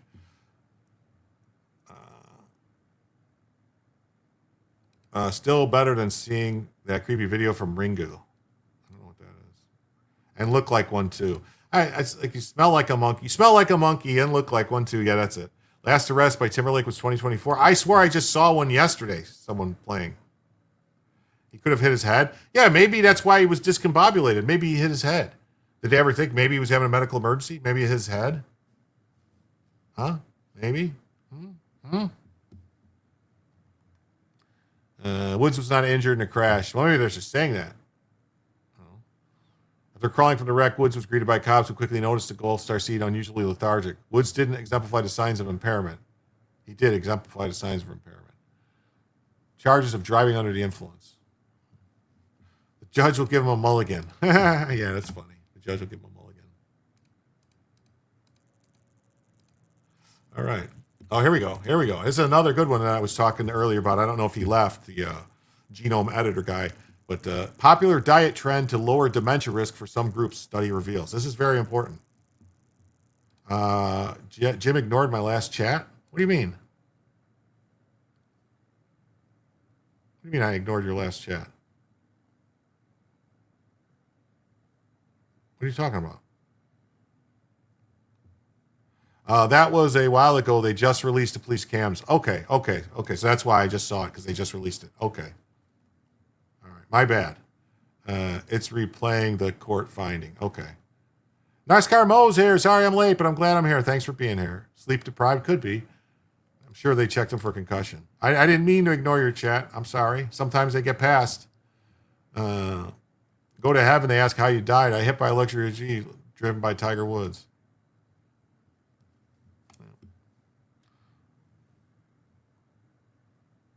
Here we go. New Maha dietary guidelines. This is like important because they're stopping all this stuff. Safe Light Repair. No. Safe Light Repair. You and your damn Safe Light commercials. Eating more meat may help your memory, a new study suggests. While some experts suggest adopting plant-focused diets for better health, recent research indicates that higher intake of unprocessed meat may protect against dementia in older people who have a variant of the APOE gene, which is linked to increasing Alzheimer's risk. Researchers tracked over 2,100 older participants, all of whom were dementia-free at the start of the study, for up to 15 years as part of the Swedish National Study on Aging and Care.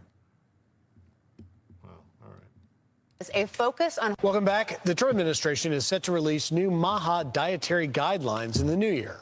Among some of the expected changes, a focus on whole foods, encouraging people to eat more meat, full-fat dairy, and saturated fats, rejecting the emphasis on plant-based proteins and discouraging the consumption of ultra-processed foods. Here with her take on this is celebrity fitness trainer Jillian Michaels.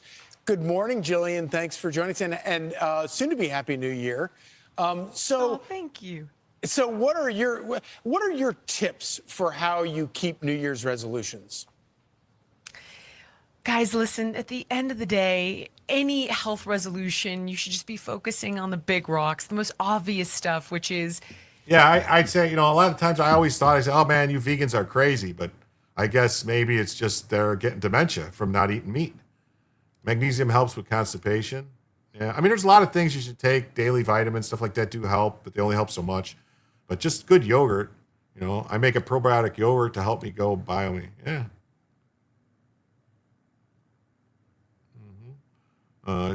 It says, Nanny, go gym interactions once more some. Your comments are important here. Yeah, they are. I try to get everybody saturated fat, so we're trading back for heart attacks. I think Florida just said no lab meat. That's right, no lab meat in Florida. Yogurt is the greatest. Yeah. No, another greatest probiotic. But like meat is good for you. It really is. So is other things is good for you. You don't want to get rid of the processed, ultra processed foods is what's really bad. Something has changed over the years that's caused all these health things to crop up that didn't exist before. You want to eat a balanced, complete diet, but you want to eat you should have servings of meat. That's why we have these teeth hairs for the meat. You should be eating fish, meat, stuff like that. High protein. That's what, protein. I think the studies about the heart attacks for saturated fats, they prove that those studies were all twisted up by big sugar, by all the sugar companies, companies that made like sugary foods and stuff like that. Those studies were all, we eat squirrels here. They pasteurize everything, kills all the bugs. Eat real food, yes. Eat a little bit less, move a little bit more, and eat whole foods, which isn't exceptionally sexy, but it is the most effective. And here are some simple ways you can do that. Get a walking pad and have a step goal. Walking pad's a couple $100. You can get one on Amazon. It could be at your house in a friggin' day. You can watch TV walking on it. You can answer emails walking on it. And just getting even 5,000 steps a day can be one of the best things you do for your overall health. And then a great way to cut out unwanted calories is to stop drinking them.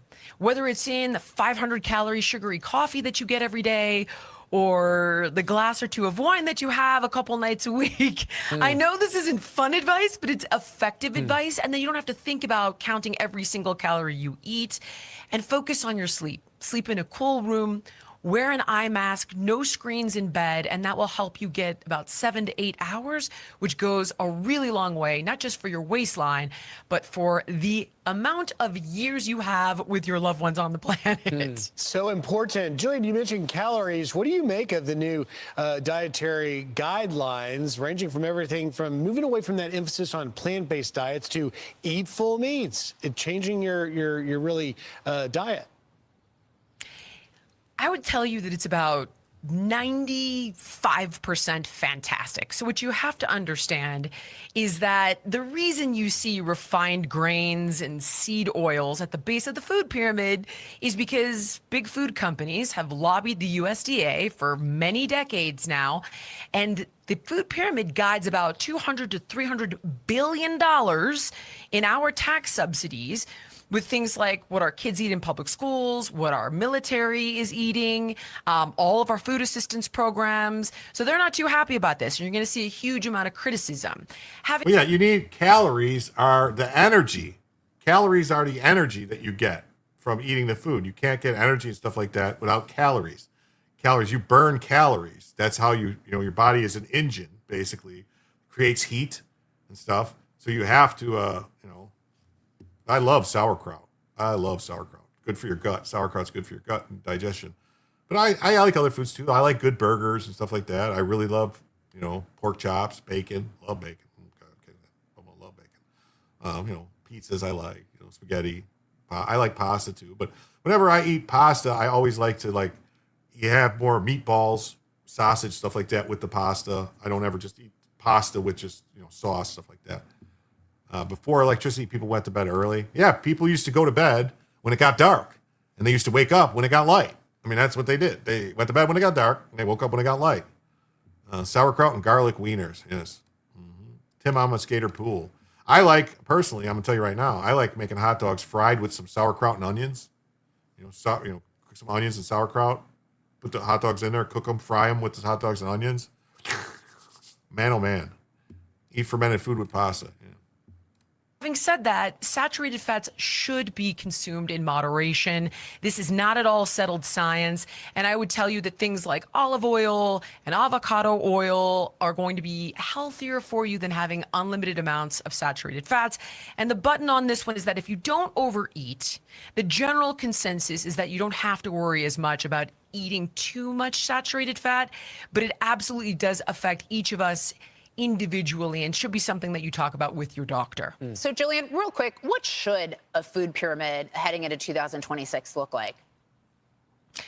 It should be predominantly whole foods, plants. You want fruits and vegetables, obviously. You do want whole grains, but you don't need a ton of them. You do want a protein-centric diet. The reality is that if you're eating whole foods and you're not overeating and you're getting the fiber from the vegetables and the fruits and the protein and the healthy fats from these foods, whether it's nuts and seeds, avocado, olive oil, and yes, some saturated fat, you're going to be doing just fine. You don't need to overthink it. The key is to eat real food, not ultra processed food. Such good advice. I took from that, Jillian. I'm going to tell the kids we're throwing ribeyes on the grill and we're going to the gym in the morning. Perfect. Put a little side of vegetables with the ribeye. You'll be good. Right. We'll add it. Throw some broccoli or asparagus. Jillian told us to. So. Perfect. Perfect. So let's see. So researchers tracked 2,100 older patients, all of whom were dementia-free at the start of the study for 15 years as part of the Swedish study on aging. Participants self-reported their diets while researchers periodically evaluated their cognitive performance through extensive testing and structured dementia diagnostic process. The study then compared the cognitive health of participants who had a higher genetic risk for Alzheimer's, those with the genotypes APOE 3,4 and 4,4, with those who did not have the genotypes. Bella will have none of this conversation. I miss butter. I quit butter and margarine a long time ago. There's a reason ants avoid margarine. I don't eat a lot of butter, but I do like to fry my onions in butter. If I'm going to saute onions and make, caramelized onions, I use butter. I like butter on toast, and on stuff like that, and on buns and biscuits and stuff. So, yes, just look at the history of Bayer in Germany. It's scary. Chemical malfeasance. Yes, I yes. Jillian's been nagging on this forever and will end up in a grave with a Lifetime documentary. Previous studies have shown that individuals with this genotype face a 3 to 4 times higher risk of developing Alzheimer's compared to the general population, while those with the 4,4 have an 8 to 12 times higher risk.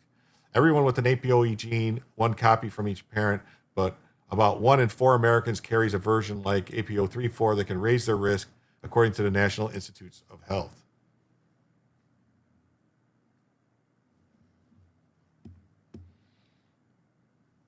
The participants with the higher genetic risk who consumed less meat had more than twice the risk of dementia than those without the gene variants. Those with the gene variants who ate a large amount of meat had significantly slower cognitive decline and lower risk of dementia. So basically, it's just saying to everybody, eat more meat. Eat more meat. Salty says, although my mother was a Hoffling, I'm not keen on German foods. My former husband is part German. I would make him mashed potatoes, sauerkraut, and sausages I bought from World Market. I get kielbasa, Polish sausage, from Publix. It's very good. It's, you boil it in sauerkraut. You boil it in sauerkraut juice, and then you bake it with the sauerkraut and everything. It's good. I like it. Brown it, cook it.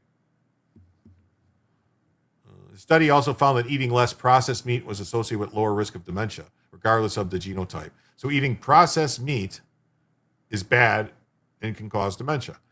When standardized to a 2,000 calorie per day diet, median weekly consumption ranged from approximately 250 grams to 870 grams in the highest. Wait a minute. So 870 grams of meat a week? What? I eat over a pound of meat a day, every day. That's crazy. Researchers did not investigate a carnivore diet, and participants who consumed the most meat still ate moderate amounts of cereal and dairy. The study findings were published by JAMA. Is that a day? That's what it's saying, a day? Just like peanut butter? Wait, let me go back. Okay, 870 grams size. All right, I read that wrong. I thought it said a week. Hell yes, I can eat 3 pounds of beef a day. Not butter, oil. Man.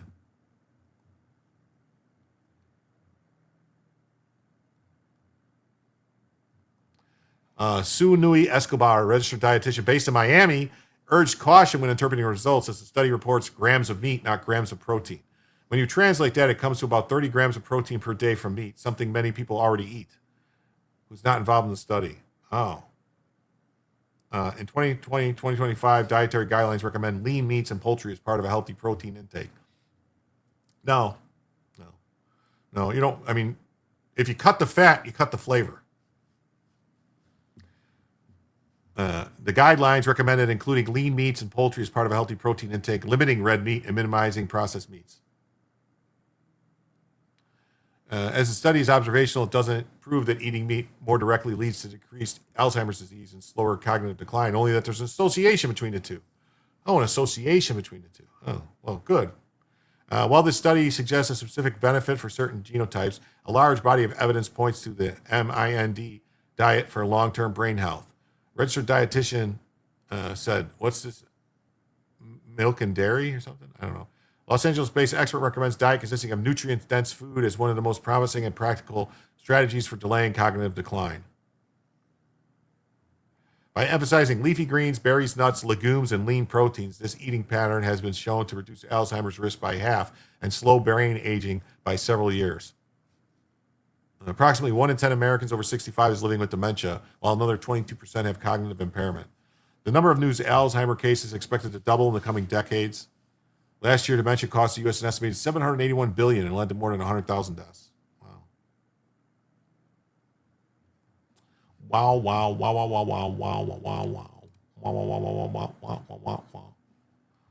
This comes from, this just says, high meat consumption may protect against cognitive decline. So, same story, just same thing, just eat more meat. On to this story. It says Trump's signature will appear on dollar bills and presidentials first for America's 250th anniversary. They shoot hydrogen through corn oil to make margarine. Thickens the oil. Ugh. Fat is the solid form of oil. Grease is in between.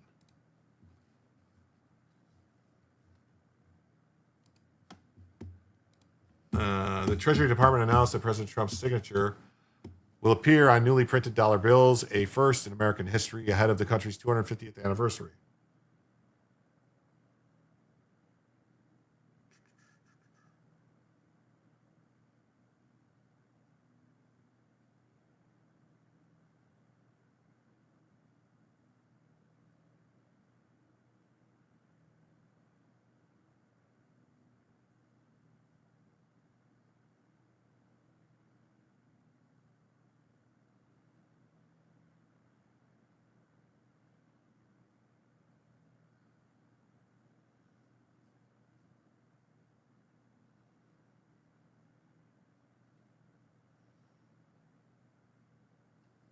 Sorry, I'm ordering my pizza.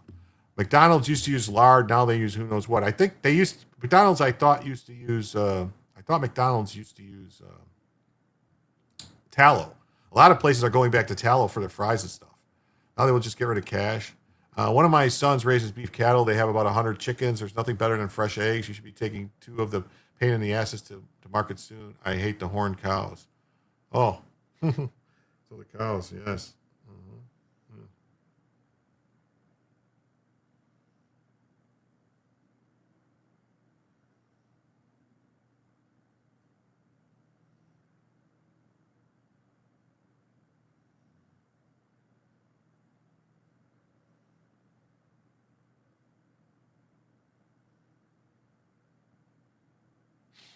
Mm-hmm. Yep, natural. Cool. So the Treasury Department announced the signatures will appear on newly printed dollar bills, the first American history for the 20. There's nothing more powerful way to recognize the historic achievements of this country and President Trump than U.S. dollar bills bearing his name. It's only appropriate this historic currency will be issued at the semi-quincentennial. What the hell is semi-quincentennial?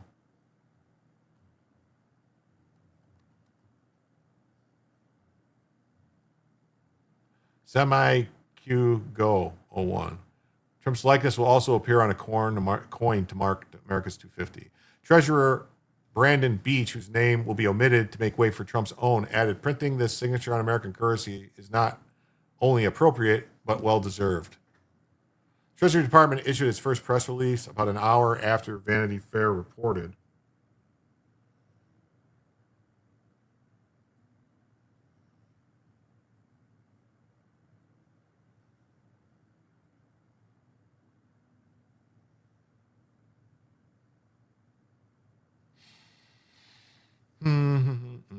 A $47 bill, $250.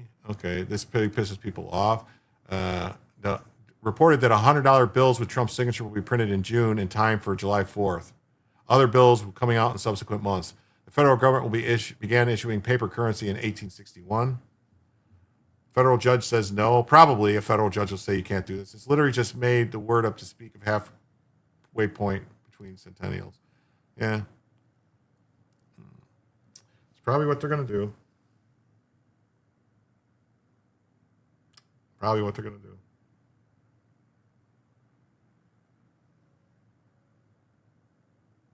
Mm-hmm.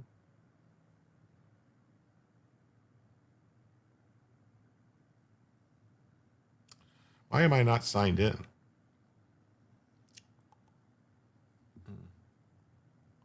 Surprise announcement came after U.S.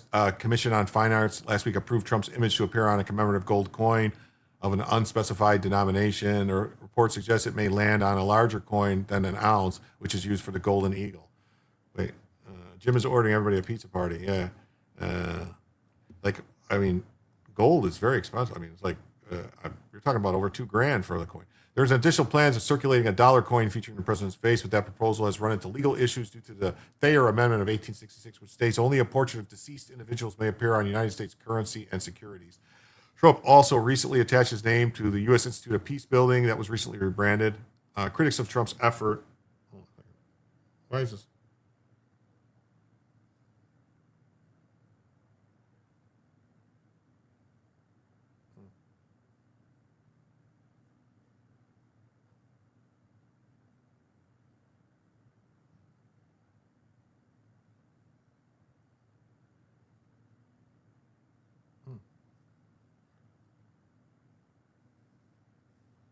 Okay.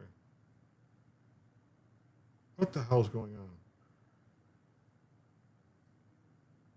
How did they... What the fuck did they do to this app? I guess I can't do it because it's a fucking app, piece of shit. Critics of his Washington critics of the effort to immortalize him on currency argue it's contrary to American democratic traditions. Washington Post article, art critic Philip Kennicott likened the push to Julius Caesar's decision to mint his face on coin in 44 BC before being assassinated. So yeah, so Trump's doing that and put his face on a coin. I gotta open a couple tabs here.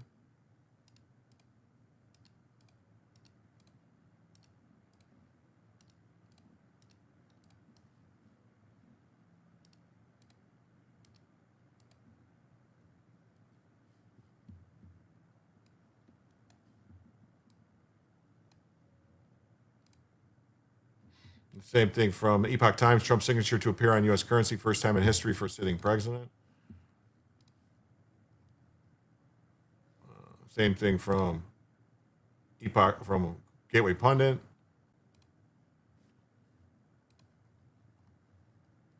And we got this just in.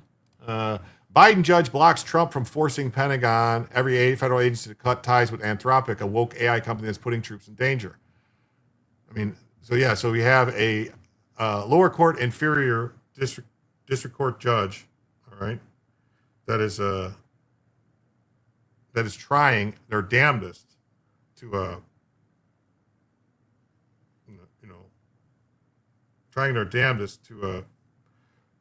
say that the Trump administration, she is in charge of national security, not the Trump administration. That's just nuts.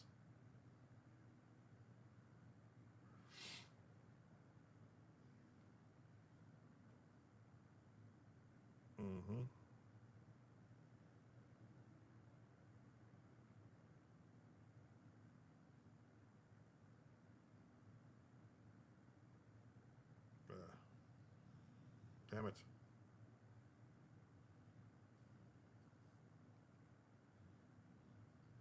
Finally. Oh my God, I can't believe it took that long to order a damn pizza. Holy crap. Come on, get it right. Bronca says it. Yeah, I know. Lower court, black robe, tyrannical lower court, inferior judges. Jim's getting hacked in real time. Something weird. Brits are in a lot of trouble. Auto pen judge. Yep. Sorry. Sorry about that, folks. I had to order a pizza. And a federal judge on Thursday blocked the Trump administration from forcing the Pentagon and every federal agency from cutting ties from Anthropic.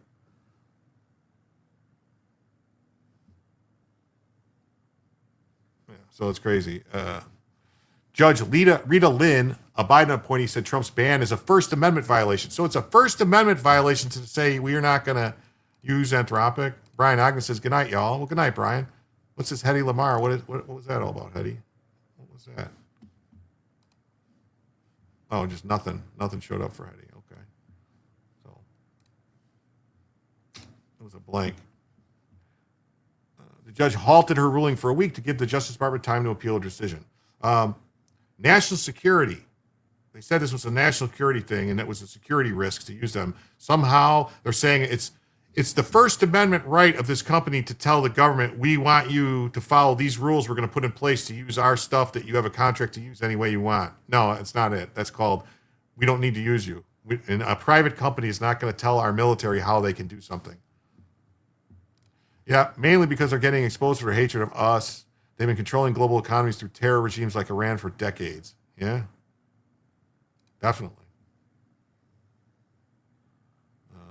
Last month, Trump ordered every federal agency to cease use of Anthropic.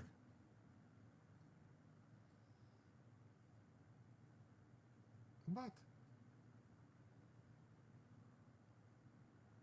Why is it saying my order failed? Are you serious?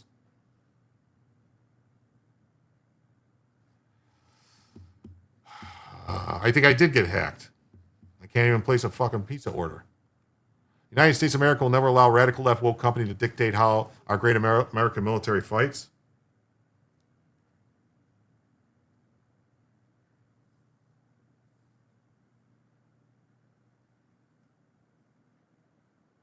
This is so ridiculous. Trying to use the stupid app and it's failing. Yeah, no. They're out to get Jim. No pizza for Jim. I don't know. How do you place an order? It goes through. You pay for it. It says everything's good. And then all of a sudden it comes back. No, order failed. How does it fail? How does it fail? Yeah. Phone. Restart your logging. Do a cooking show. The left-wing nutjobs at Anthropic, I made a disastrous mistake trying to strong-arm the Department of War and force them to obey the terms of service instead of our Constitution. Their selfishness is putting American lives at risk, our troops in danger, and our national security in jeopardy. Therefore, I'm directing every federal agency in the United States government to immediately cease. To immediately cease all use of Anthropic technology. We don't need it, we don't want it, and we will not do business with them again. There will be a 6-month phase-out period for agencies like the Department of War who are using its products at various levels. Anthropic better get their act together. You'll get them on your live show, DEI. Yeah, we got a story about DEI stuff too. So we will decide the fate of our country, not some out-of-control radical left AI company run by people who have no idea what the real world is about. Thank you for your attention to this matter. United States of America will never allow. Yes, we saw that. Pentagon previously blasted Anthropic and its conversational AI assistant Claude. The Department of War has no interest in using AI to conduct mass surveillance of Americans, which is illegal, nor do we want to use AI to develop autonomous weapons that operate without human involvement. The narrative is fake and being peddled by leftists in the media. It is. It's fake.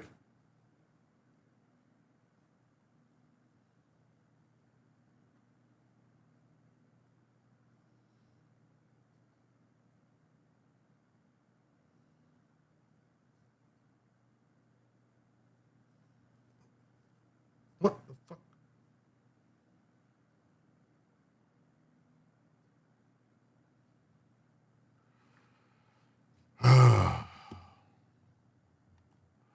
Here's what we're asking for. Allow the Pentagon to use Anthropic's model for all lawful purposes. This is simple, common sense request that prevents Anthropic from jeopardizing critical military operations and potentially putting our warfighters at risk. We will not let any company dictate the terms regarding how we make operational decisions.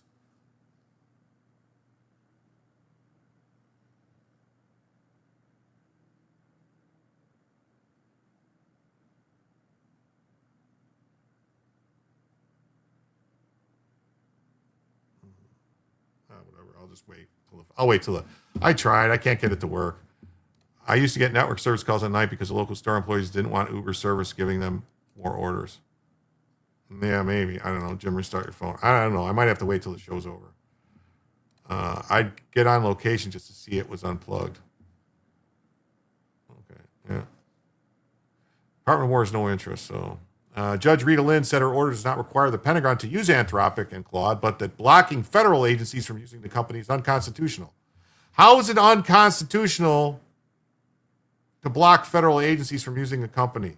It's not. It's called the law. Apparently, Bullhead City Police arrested Puxatawny Phil for lying. It's down to 97 degrees right now.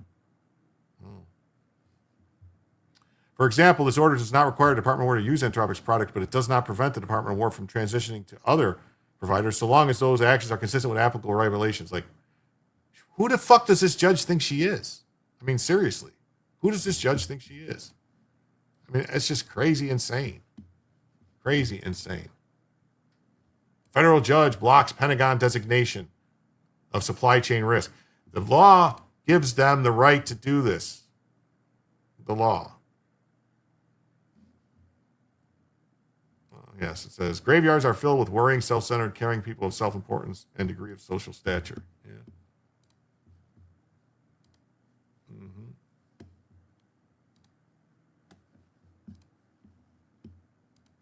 Judge blocks Trump's Orwellian supply chain risk label. So the judge calls it a 43-page order issued to U.S. District Judge Rita F. Lynn of the Northern District of California, granted Anthropic's PBC's motion for preliminary injunction blocking key punitive measures imposed by the Trump administration after the company publicly refused to lift sanctions. Nothing in the government statute supports Orwellian notion that an American company may be branded as a potential adversary and saboteur of the U.S. for expressing disagreement with the government. It's not about a disagreement. Yeah, bring in the clowns. Judges don't need no laws. She's invested in the company? Maybe. VPN on your phone? Yeah, it is. Is that a problem? VPN on the phone? Maybe that's the problem. Recall that Anthropic refused to change the user policy for AI tool to allow the government to use it for what Anthropic described as mass surveillance, and that's not what it was. Lynn ruled that the broad measures do not appear to be directed at the government's stated national security interests and instead appear designed to punish Anthropic. One amicus brief called the attempted corporate murder. Judge noted that it might not be murder, but the evidence shows they would cripple Anthropic. So this judge says, oh, you can't stop doing business with them because it would cripple them. That's insane. That's literally insane that they would think they could get away with this. I mean, it's really nuts.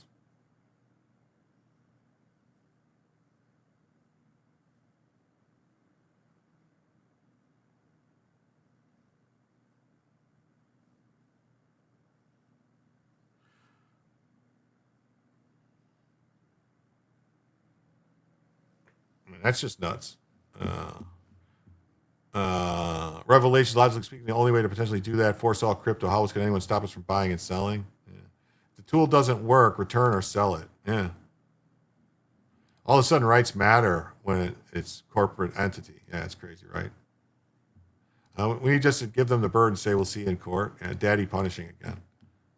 Lynn's preliminary injunction bars enforcement of 3 challenged actions. Trump's ordering the government to immediately stop using them. Who controls the government, if not the president? Hague says prohibiting government contractors from commercial activity with Anthropic. It's the law.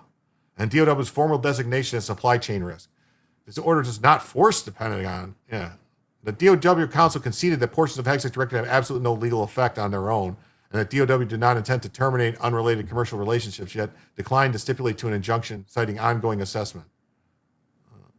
The judge is another snobby female in search of her own personal phallus. Yeah, let's see. Is there a picture of her? What is going on with my computer now? Acting weird. Oh, no, that's not her. Anyway, so. Then we got this story, which, I don't know. This story, I saw it. I am saying this might be a false flag. Fiery assassination plot against a prominent Palestinian activist, Nerdine Kiswani, foiled by the NYPD. Wait, what? Because there's been all these, Islamist attacks and people crying about Islamophobia, and then, oh my God, out of the blue, it's like, oh, somebody was planning on doing something to this woman, and we caught them. A New Jersey man's assassination plot to firebomb a prominent Palestinian activist's home with Molotov cocktails was dramatically foiled Thursday after months-long NYPD Intelligence Bureau probe. Federal agents raided Alexander Heffler's home in Hoboken on Thursday after he allegedly schemed to attack Nerdine Kiswani, the founder of the pro-Palestinian group Within Our Lifetime, and flee to Israel. Heffler, who has ties to an offshoot of a violent Jewish extremist group, and revealed bomb plot to an undercover officer. The officer's work, along with overseas liaison, had averted a secondary plot in Europe for a vehicle ram a target.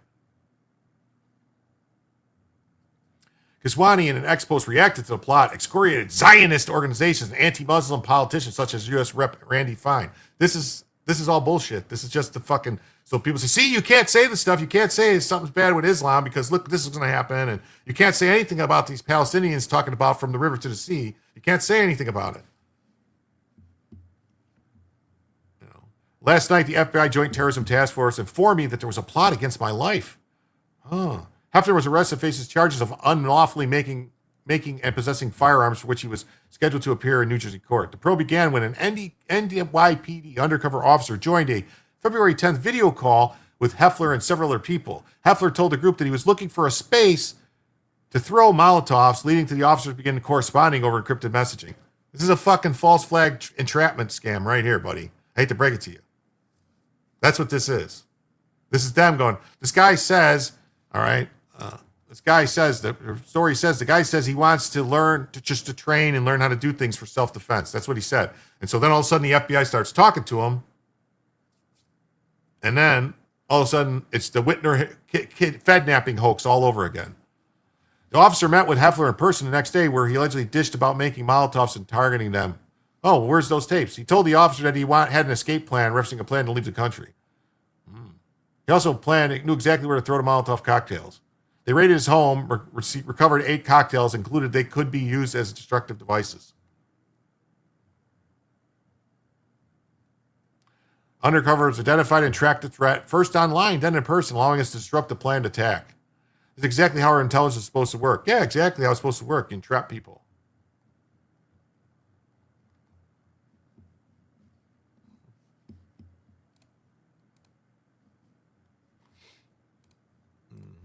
And here's this a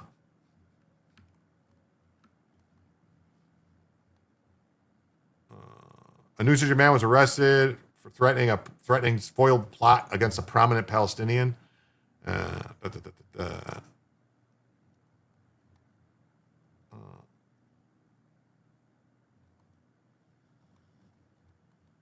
Authorities say he'd been communicating for weeks with an undercover law enforcement about carrying out the attack. In February, he discussed wanting to train for self-defense and sought a location where he could throw Molotov cocktails. So this guy said, I want to throw some Molotov cocktails. I want somewhere safe to do it. I want to train. And so they immediately went and go, oh, no, he's going to go bomb somebody with them.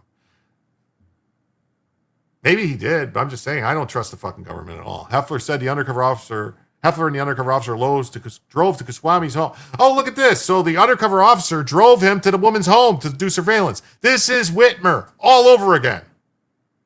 Whitmer. all over again. The undercover drove him to the home. In addition to targeting the home, he suggested throwing some at parked cars. The officer on Thursday met at Heffler's home where authorities said the materials to construct the devices. Yeah, this is a fucking setup, man. I still say setting up a meet and send your sheriff would be funny as hell. Yeah. I wonder if it'd be ladies' fashion to wear a muzzle. I don't know. In the 80s, Zionists were considered in the same light as Islamic terrorists. I don't remember that. Authorities have not disclosed the motive behind the statements outlined in the complaint. Yes. Now they all want to join the party of victimhood. Yeah. Yep, they do. Yep, they sure do. They sure do. Same thing on CBS News. Plot to firebomb Palestinian activists. Yeah, a plot by the government. All right. So here in Philadelphia, didn't realize you have to practice Molotovs. I got my concealed Molotov cocktail license for self-defense. Well, I mean, maybe he just wanted to throw them, wanted to see if they blow up, wanted to see maybe, wanted to see how they worked or whatever. He wanted somewhere to go train. He said for self-defense. I don't know. Maybe he thought he would need to defend against them. I don't know.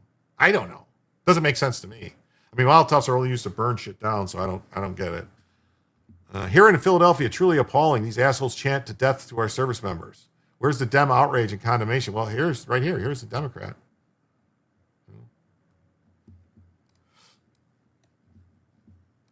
I mean, doesn't our government create biological and chemical weapons so they can test against them? So they know how to defeat them? Maybe this guy just wanted to know how to defeat Molotovs.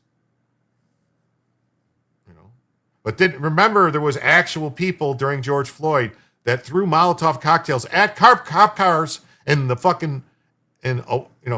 threw Molotovs at cop cars, and the Biden DOJ dropped the fucking charges against them. They downgraded it all. They were lawyers, so they knew they were wrong. It was a science project. This guy's probably going to get 100 years, like the guy who got a gun pointed at him and accidentally crashed into a car and a woman had a heart attack. Then again, those are some of the best Antifa vids. Until we have done everything in our power to bring the United States to its knees, let us not lose sight of the enemy. For every U.S. military base that crumbles, and for every U.S. soldier who returns home in the casket, we cheer. Hamas, Hezbollah, Ansarallah, all of the resistance forces we celebrate. These popular voices on the ground spend every waking moment in direct confrontation with Zionism, and they rely on a strong Iranian. I'm confused. If this guy believes this and knows all this, why is he reading it off of his phone? Why doesn't he know this? A Zionist is someone who supports the nationalist movement and advocating for a Jewish homeland, historically focused on establishing and maintaining a Jewish state in the region of Palestine. Yeah. That's a cracker. When I lived in Modesto, California, some interesting neighbors were filling bottles with gas and rags and tossing them into the street and laughing. Cops did nothing.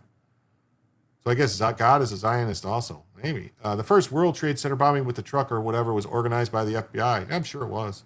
I don't really want those folks as neighbors. No, I don't either. Don't think so. It says, Allah Akbar, hail Satan. Fuck. Yeah, right? Right? Mm-hmm. If this bullshit doesn't infuriate you, well, like, saying these things about every person in this crowd should get a free sample of wood shampoo.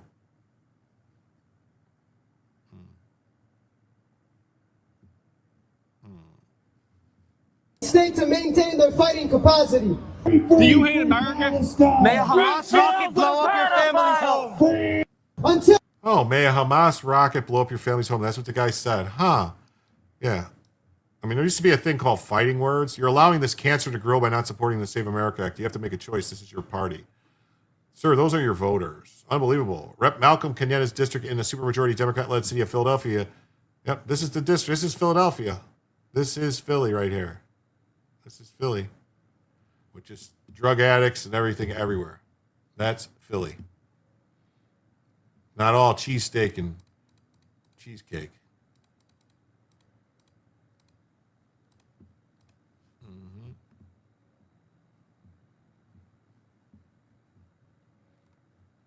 Terrorist sympathizers in Philadelphia celebrate fallen U.S. soldiers, back Hamas Hezbollah Iran while torching American flags.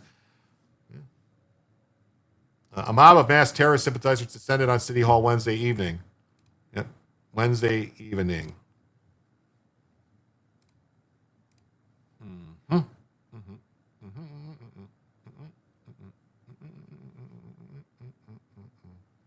Hold on one second. I'm looking for something here.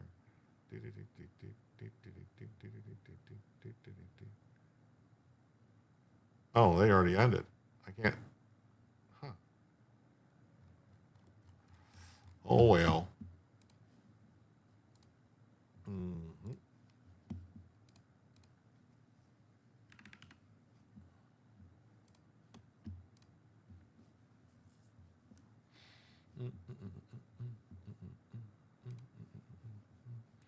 Now, this wasn't some fringe, this wasn't some fringe gathering hidden in the shadows. This was brazen, in-your-face anti-American extremism. This is crazy. This was video footage captured independent journalist Frank Scales of Surge, Philly, showing the crowd erupting. Good night, Lisa. Yeah, Philly to freedom. I heard of wild boars. So much for brotherly love. I also don't recognize biblical authority. Well, that's up to you. More power to you. Funny there was no Palestine when Israel was made a nation. I made a good cheesecake, Mom's recipe. Until we have done everything, we're not going to watch it. Hamas Hezbollah. Wow. Are there sleeper cells in our cities? I'd say there are. I would say there are. Despicable pro-Iran protesters in Philly declare for every U.S. soldier that comes on the casket we cheer. Yeah, these people should all be wood shampoo. Wood shampoo. Wood shampoo. Wood shampoo. The mass hooded ringleader called on Hamas, resistant forces, and popular forces, and called on the Iranian regime to remain in power so continue supporting the terrorist groups. When he confronted the hate monger, he said, "May Hamas rocket blow up your family's home." Senator John Fetterman reposted a clip calling his Democrats to condemn the behavior. These are their voters. Here in Philly, it's appalling. Where's the Dem outrage? Well, it's nowhere to be found. It's nowhere to be found. Then we got this story, all right? Hegseth removes 2 black and 2 female officers from the promotion list. So Hegseth found 4 DEI officers and said, nope, you're out. You ain't getting promoted. Get out of here. Remember the fight in the Scottish Parliament in Braveheart? Is that where we're at? Seems like we might be getting close to that. Really does. Defense Secretary Pete Hegseth has reportedly blocked the promotion of 2 black and 2 female Army officers to be 1-star generals. Yeah. Report says that Hegseth, for months, pressed Army leaders, including Secretary Dan Driscoll, to remove the officers' names, but was reportedly refused. Then earlier this month, Hegseth struck the names from the list, which is being reviewed by the White House before being sent to the Senate. Asked about the report, Pentagon spokesman called it full of fake news from anonymous sources who have no idea what they're talking about and are far removed from actual decision makers in the Pentagon. So did it happen or not? I mean, he did not address Hegseth's decision to pull the 4 officers from the promotion, as only saying that promotions are given to those who have earned them. That's right. Promotions are given to those who have earned them, not DEI. Not DEI people. Well, we need more black and women, so promote them. Nope, sorry. Hegseth's move has raised questions as to whether the 4 officers were targeted because of their race or gender. The promotion list consists of roughly 3 dozen officers, most of whom are white men, but also contain a few females and black officers. Did he remove all the females and all the black officers, or just the couple that were DEIs? The decision also comes after a tense exchange between Hegseth's chief of staff, Ricky Beria, and Driscoll about a separate promotion for Major General Antoinette Gant, a combat engineer who served in Iraq and Afghanistan, to the head of military district of Washington. Gant, who is black, will be leading in command, provide security, and perform ceremonial duties in Washington, D.C., often appearing alongside a sitting president in Arlington. Yes, Kiev was literally the capital city of the Rus. Yes. Yeah. Beria told Driscoll that Trump would not want to stand next to a black female officer at military exercise. What? I don't believe that. These current and former Defense Administration officials with the exchange.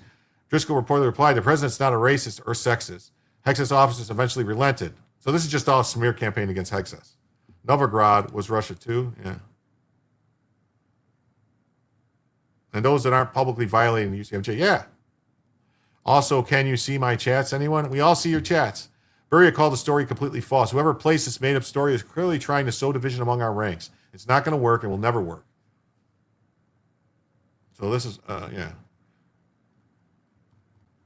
Since taking the role of Pentagon chief, Hex has sought to combat what he calls woke ideologies, including programs and policies that support diversity, equity, and inclusion. Early in his job, the former Fox News host, the former Army captain too, right? Fired without explanation, Joint Chiefs of Staff General C.Q. Brown, the only second African American to serve in the role. Oh, yeah, as well as the first female chief of naval operations. He has since removed Air Force Lieutenant General Jennifer Short, who served as senior military assistant to the Secretary of Defense. Yeah, all these woke people, the people that said we want pregnant fucking flight suits, we want this stuff, they got to go. He sidelined or fired 24 generals. Good, we don't need so many generals. He also directed an overhaul officer selected for promotion, a process led by retired Brigadier General Anthony Tata, the head of the Pentagon's personnel office, who has a history of Islamophobic comments. Oh, what, that we need to be afraid of Islam trying to take over the world? Yeah, that's not Islamophobic, that's factual. Trump, in his first term, nominated Tata to head the Pentagon's policy office, after which he denounced his Islamophobic remarks and controversial comments he made about Democratic lawmakers and former President Obama, was never confirmed by the Senate. Promotions overhaul work include reforms to the promotion and job selection process with a mandate that the Defense Department not consider race, sex, or ethnicity when considering an individual's promotion. Yeah. 4 officers were ordered to remove from the list, included a black Army officer and combat veteran targeted because of a paper he wrote 15 years ago that looked at why black officers historically opted for support jobs over combat positions. A female logistics officer, meanwhile, was set apart as she had served in Afghanistan during chaotic deadly withdrawal, despite current and former officials saying she performed her job well. It's unclear why the other 2 officers, one in logistics and one in finance specialist, was pulled from the list. Well, probably because they don't deserve the promotions. That's what I would say. That's what I would say. That's what I would say. Well, everybody, I want to thank everybody who was here. Please remind you all to hit like and subscribe if you haven't already. We didn't hit the goal for the second additional hour, so it is what it is. We will. So I'll see you all again Saturday night. I don't know what time Saturday, maybe 8, 9, whatever. Thanks, and come on back for Jim to tell you the news.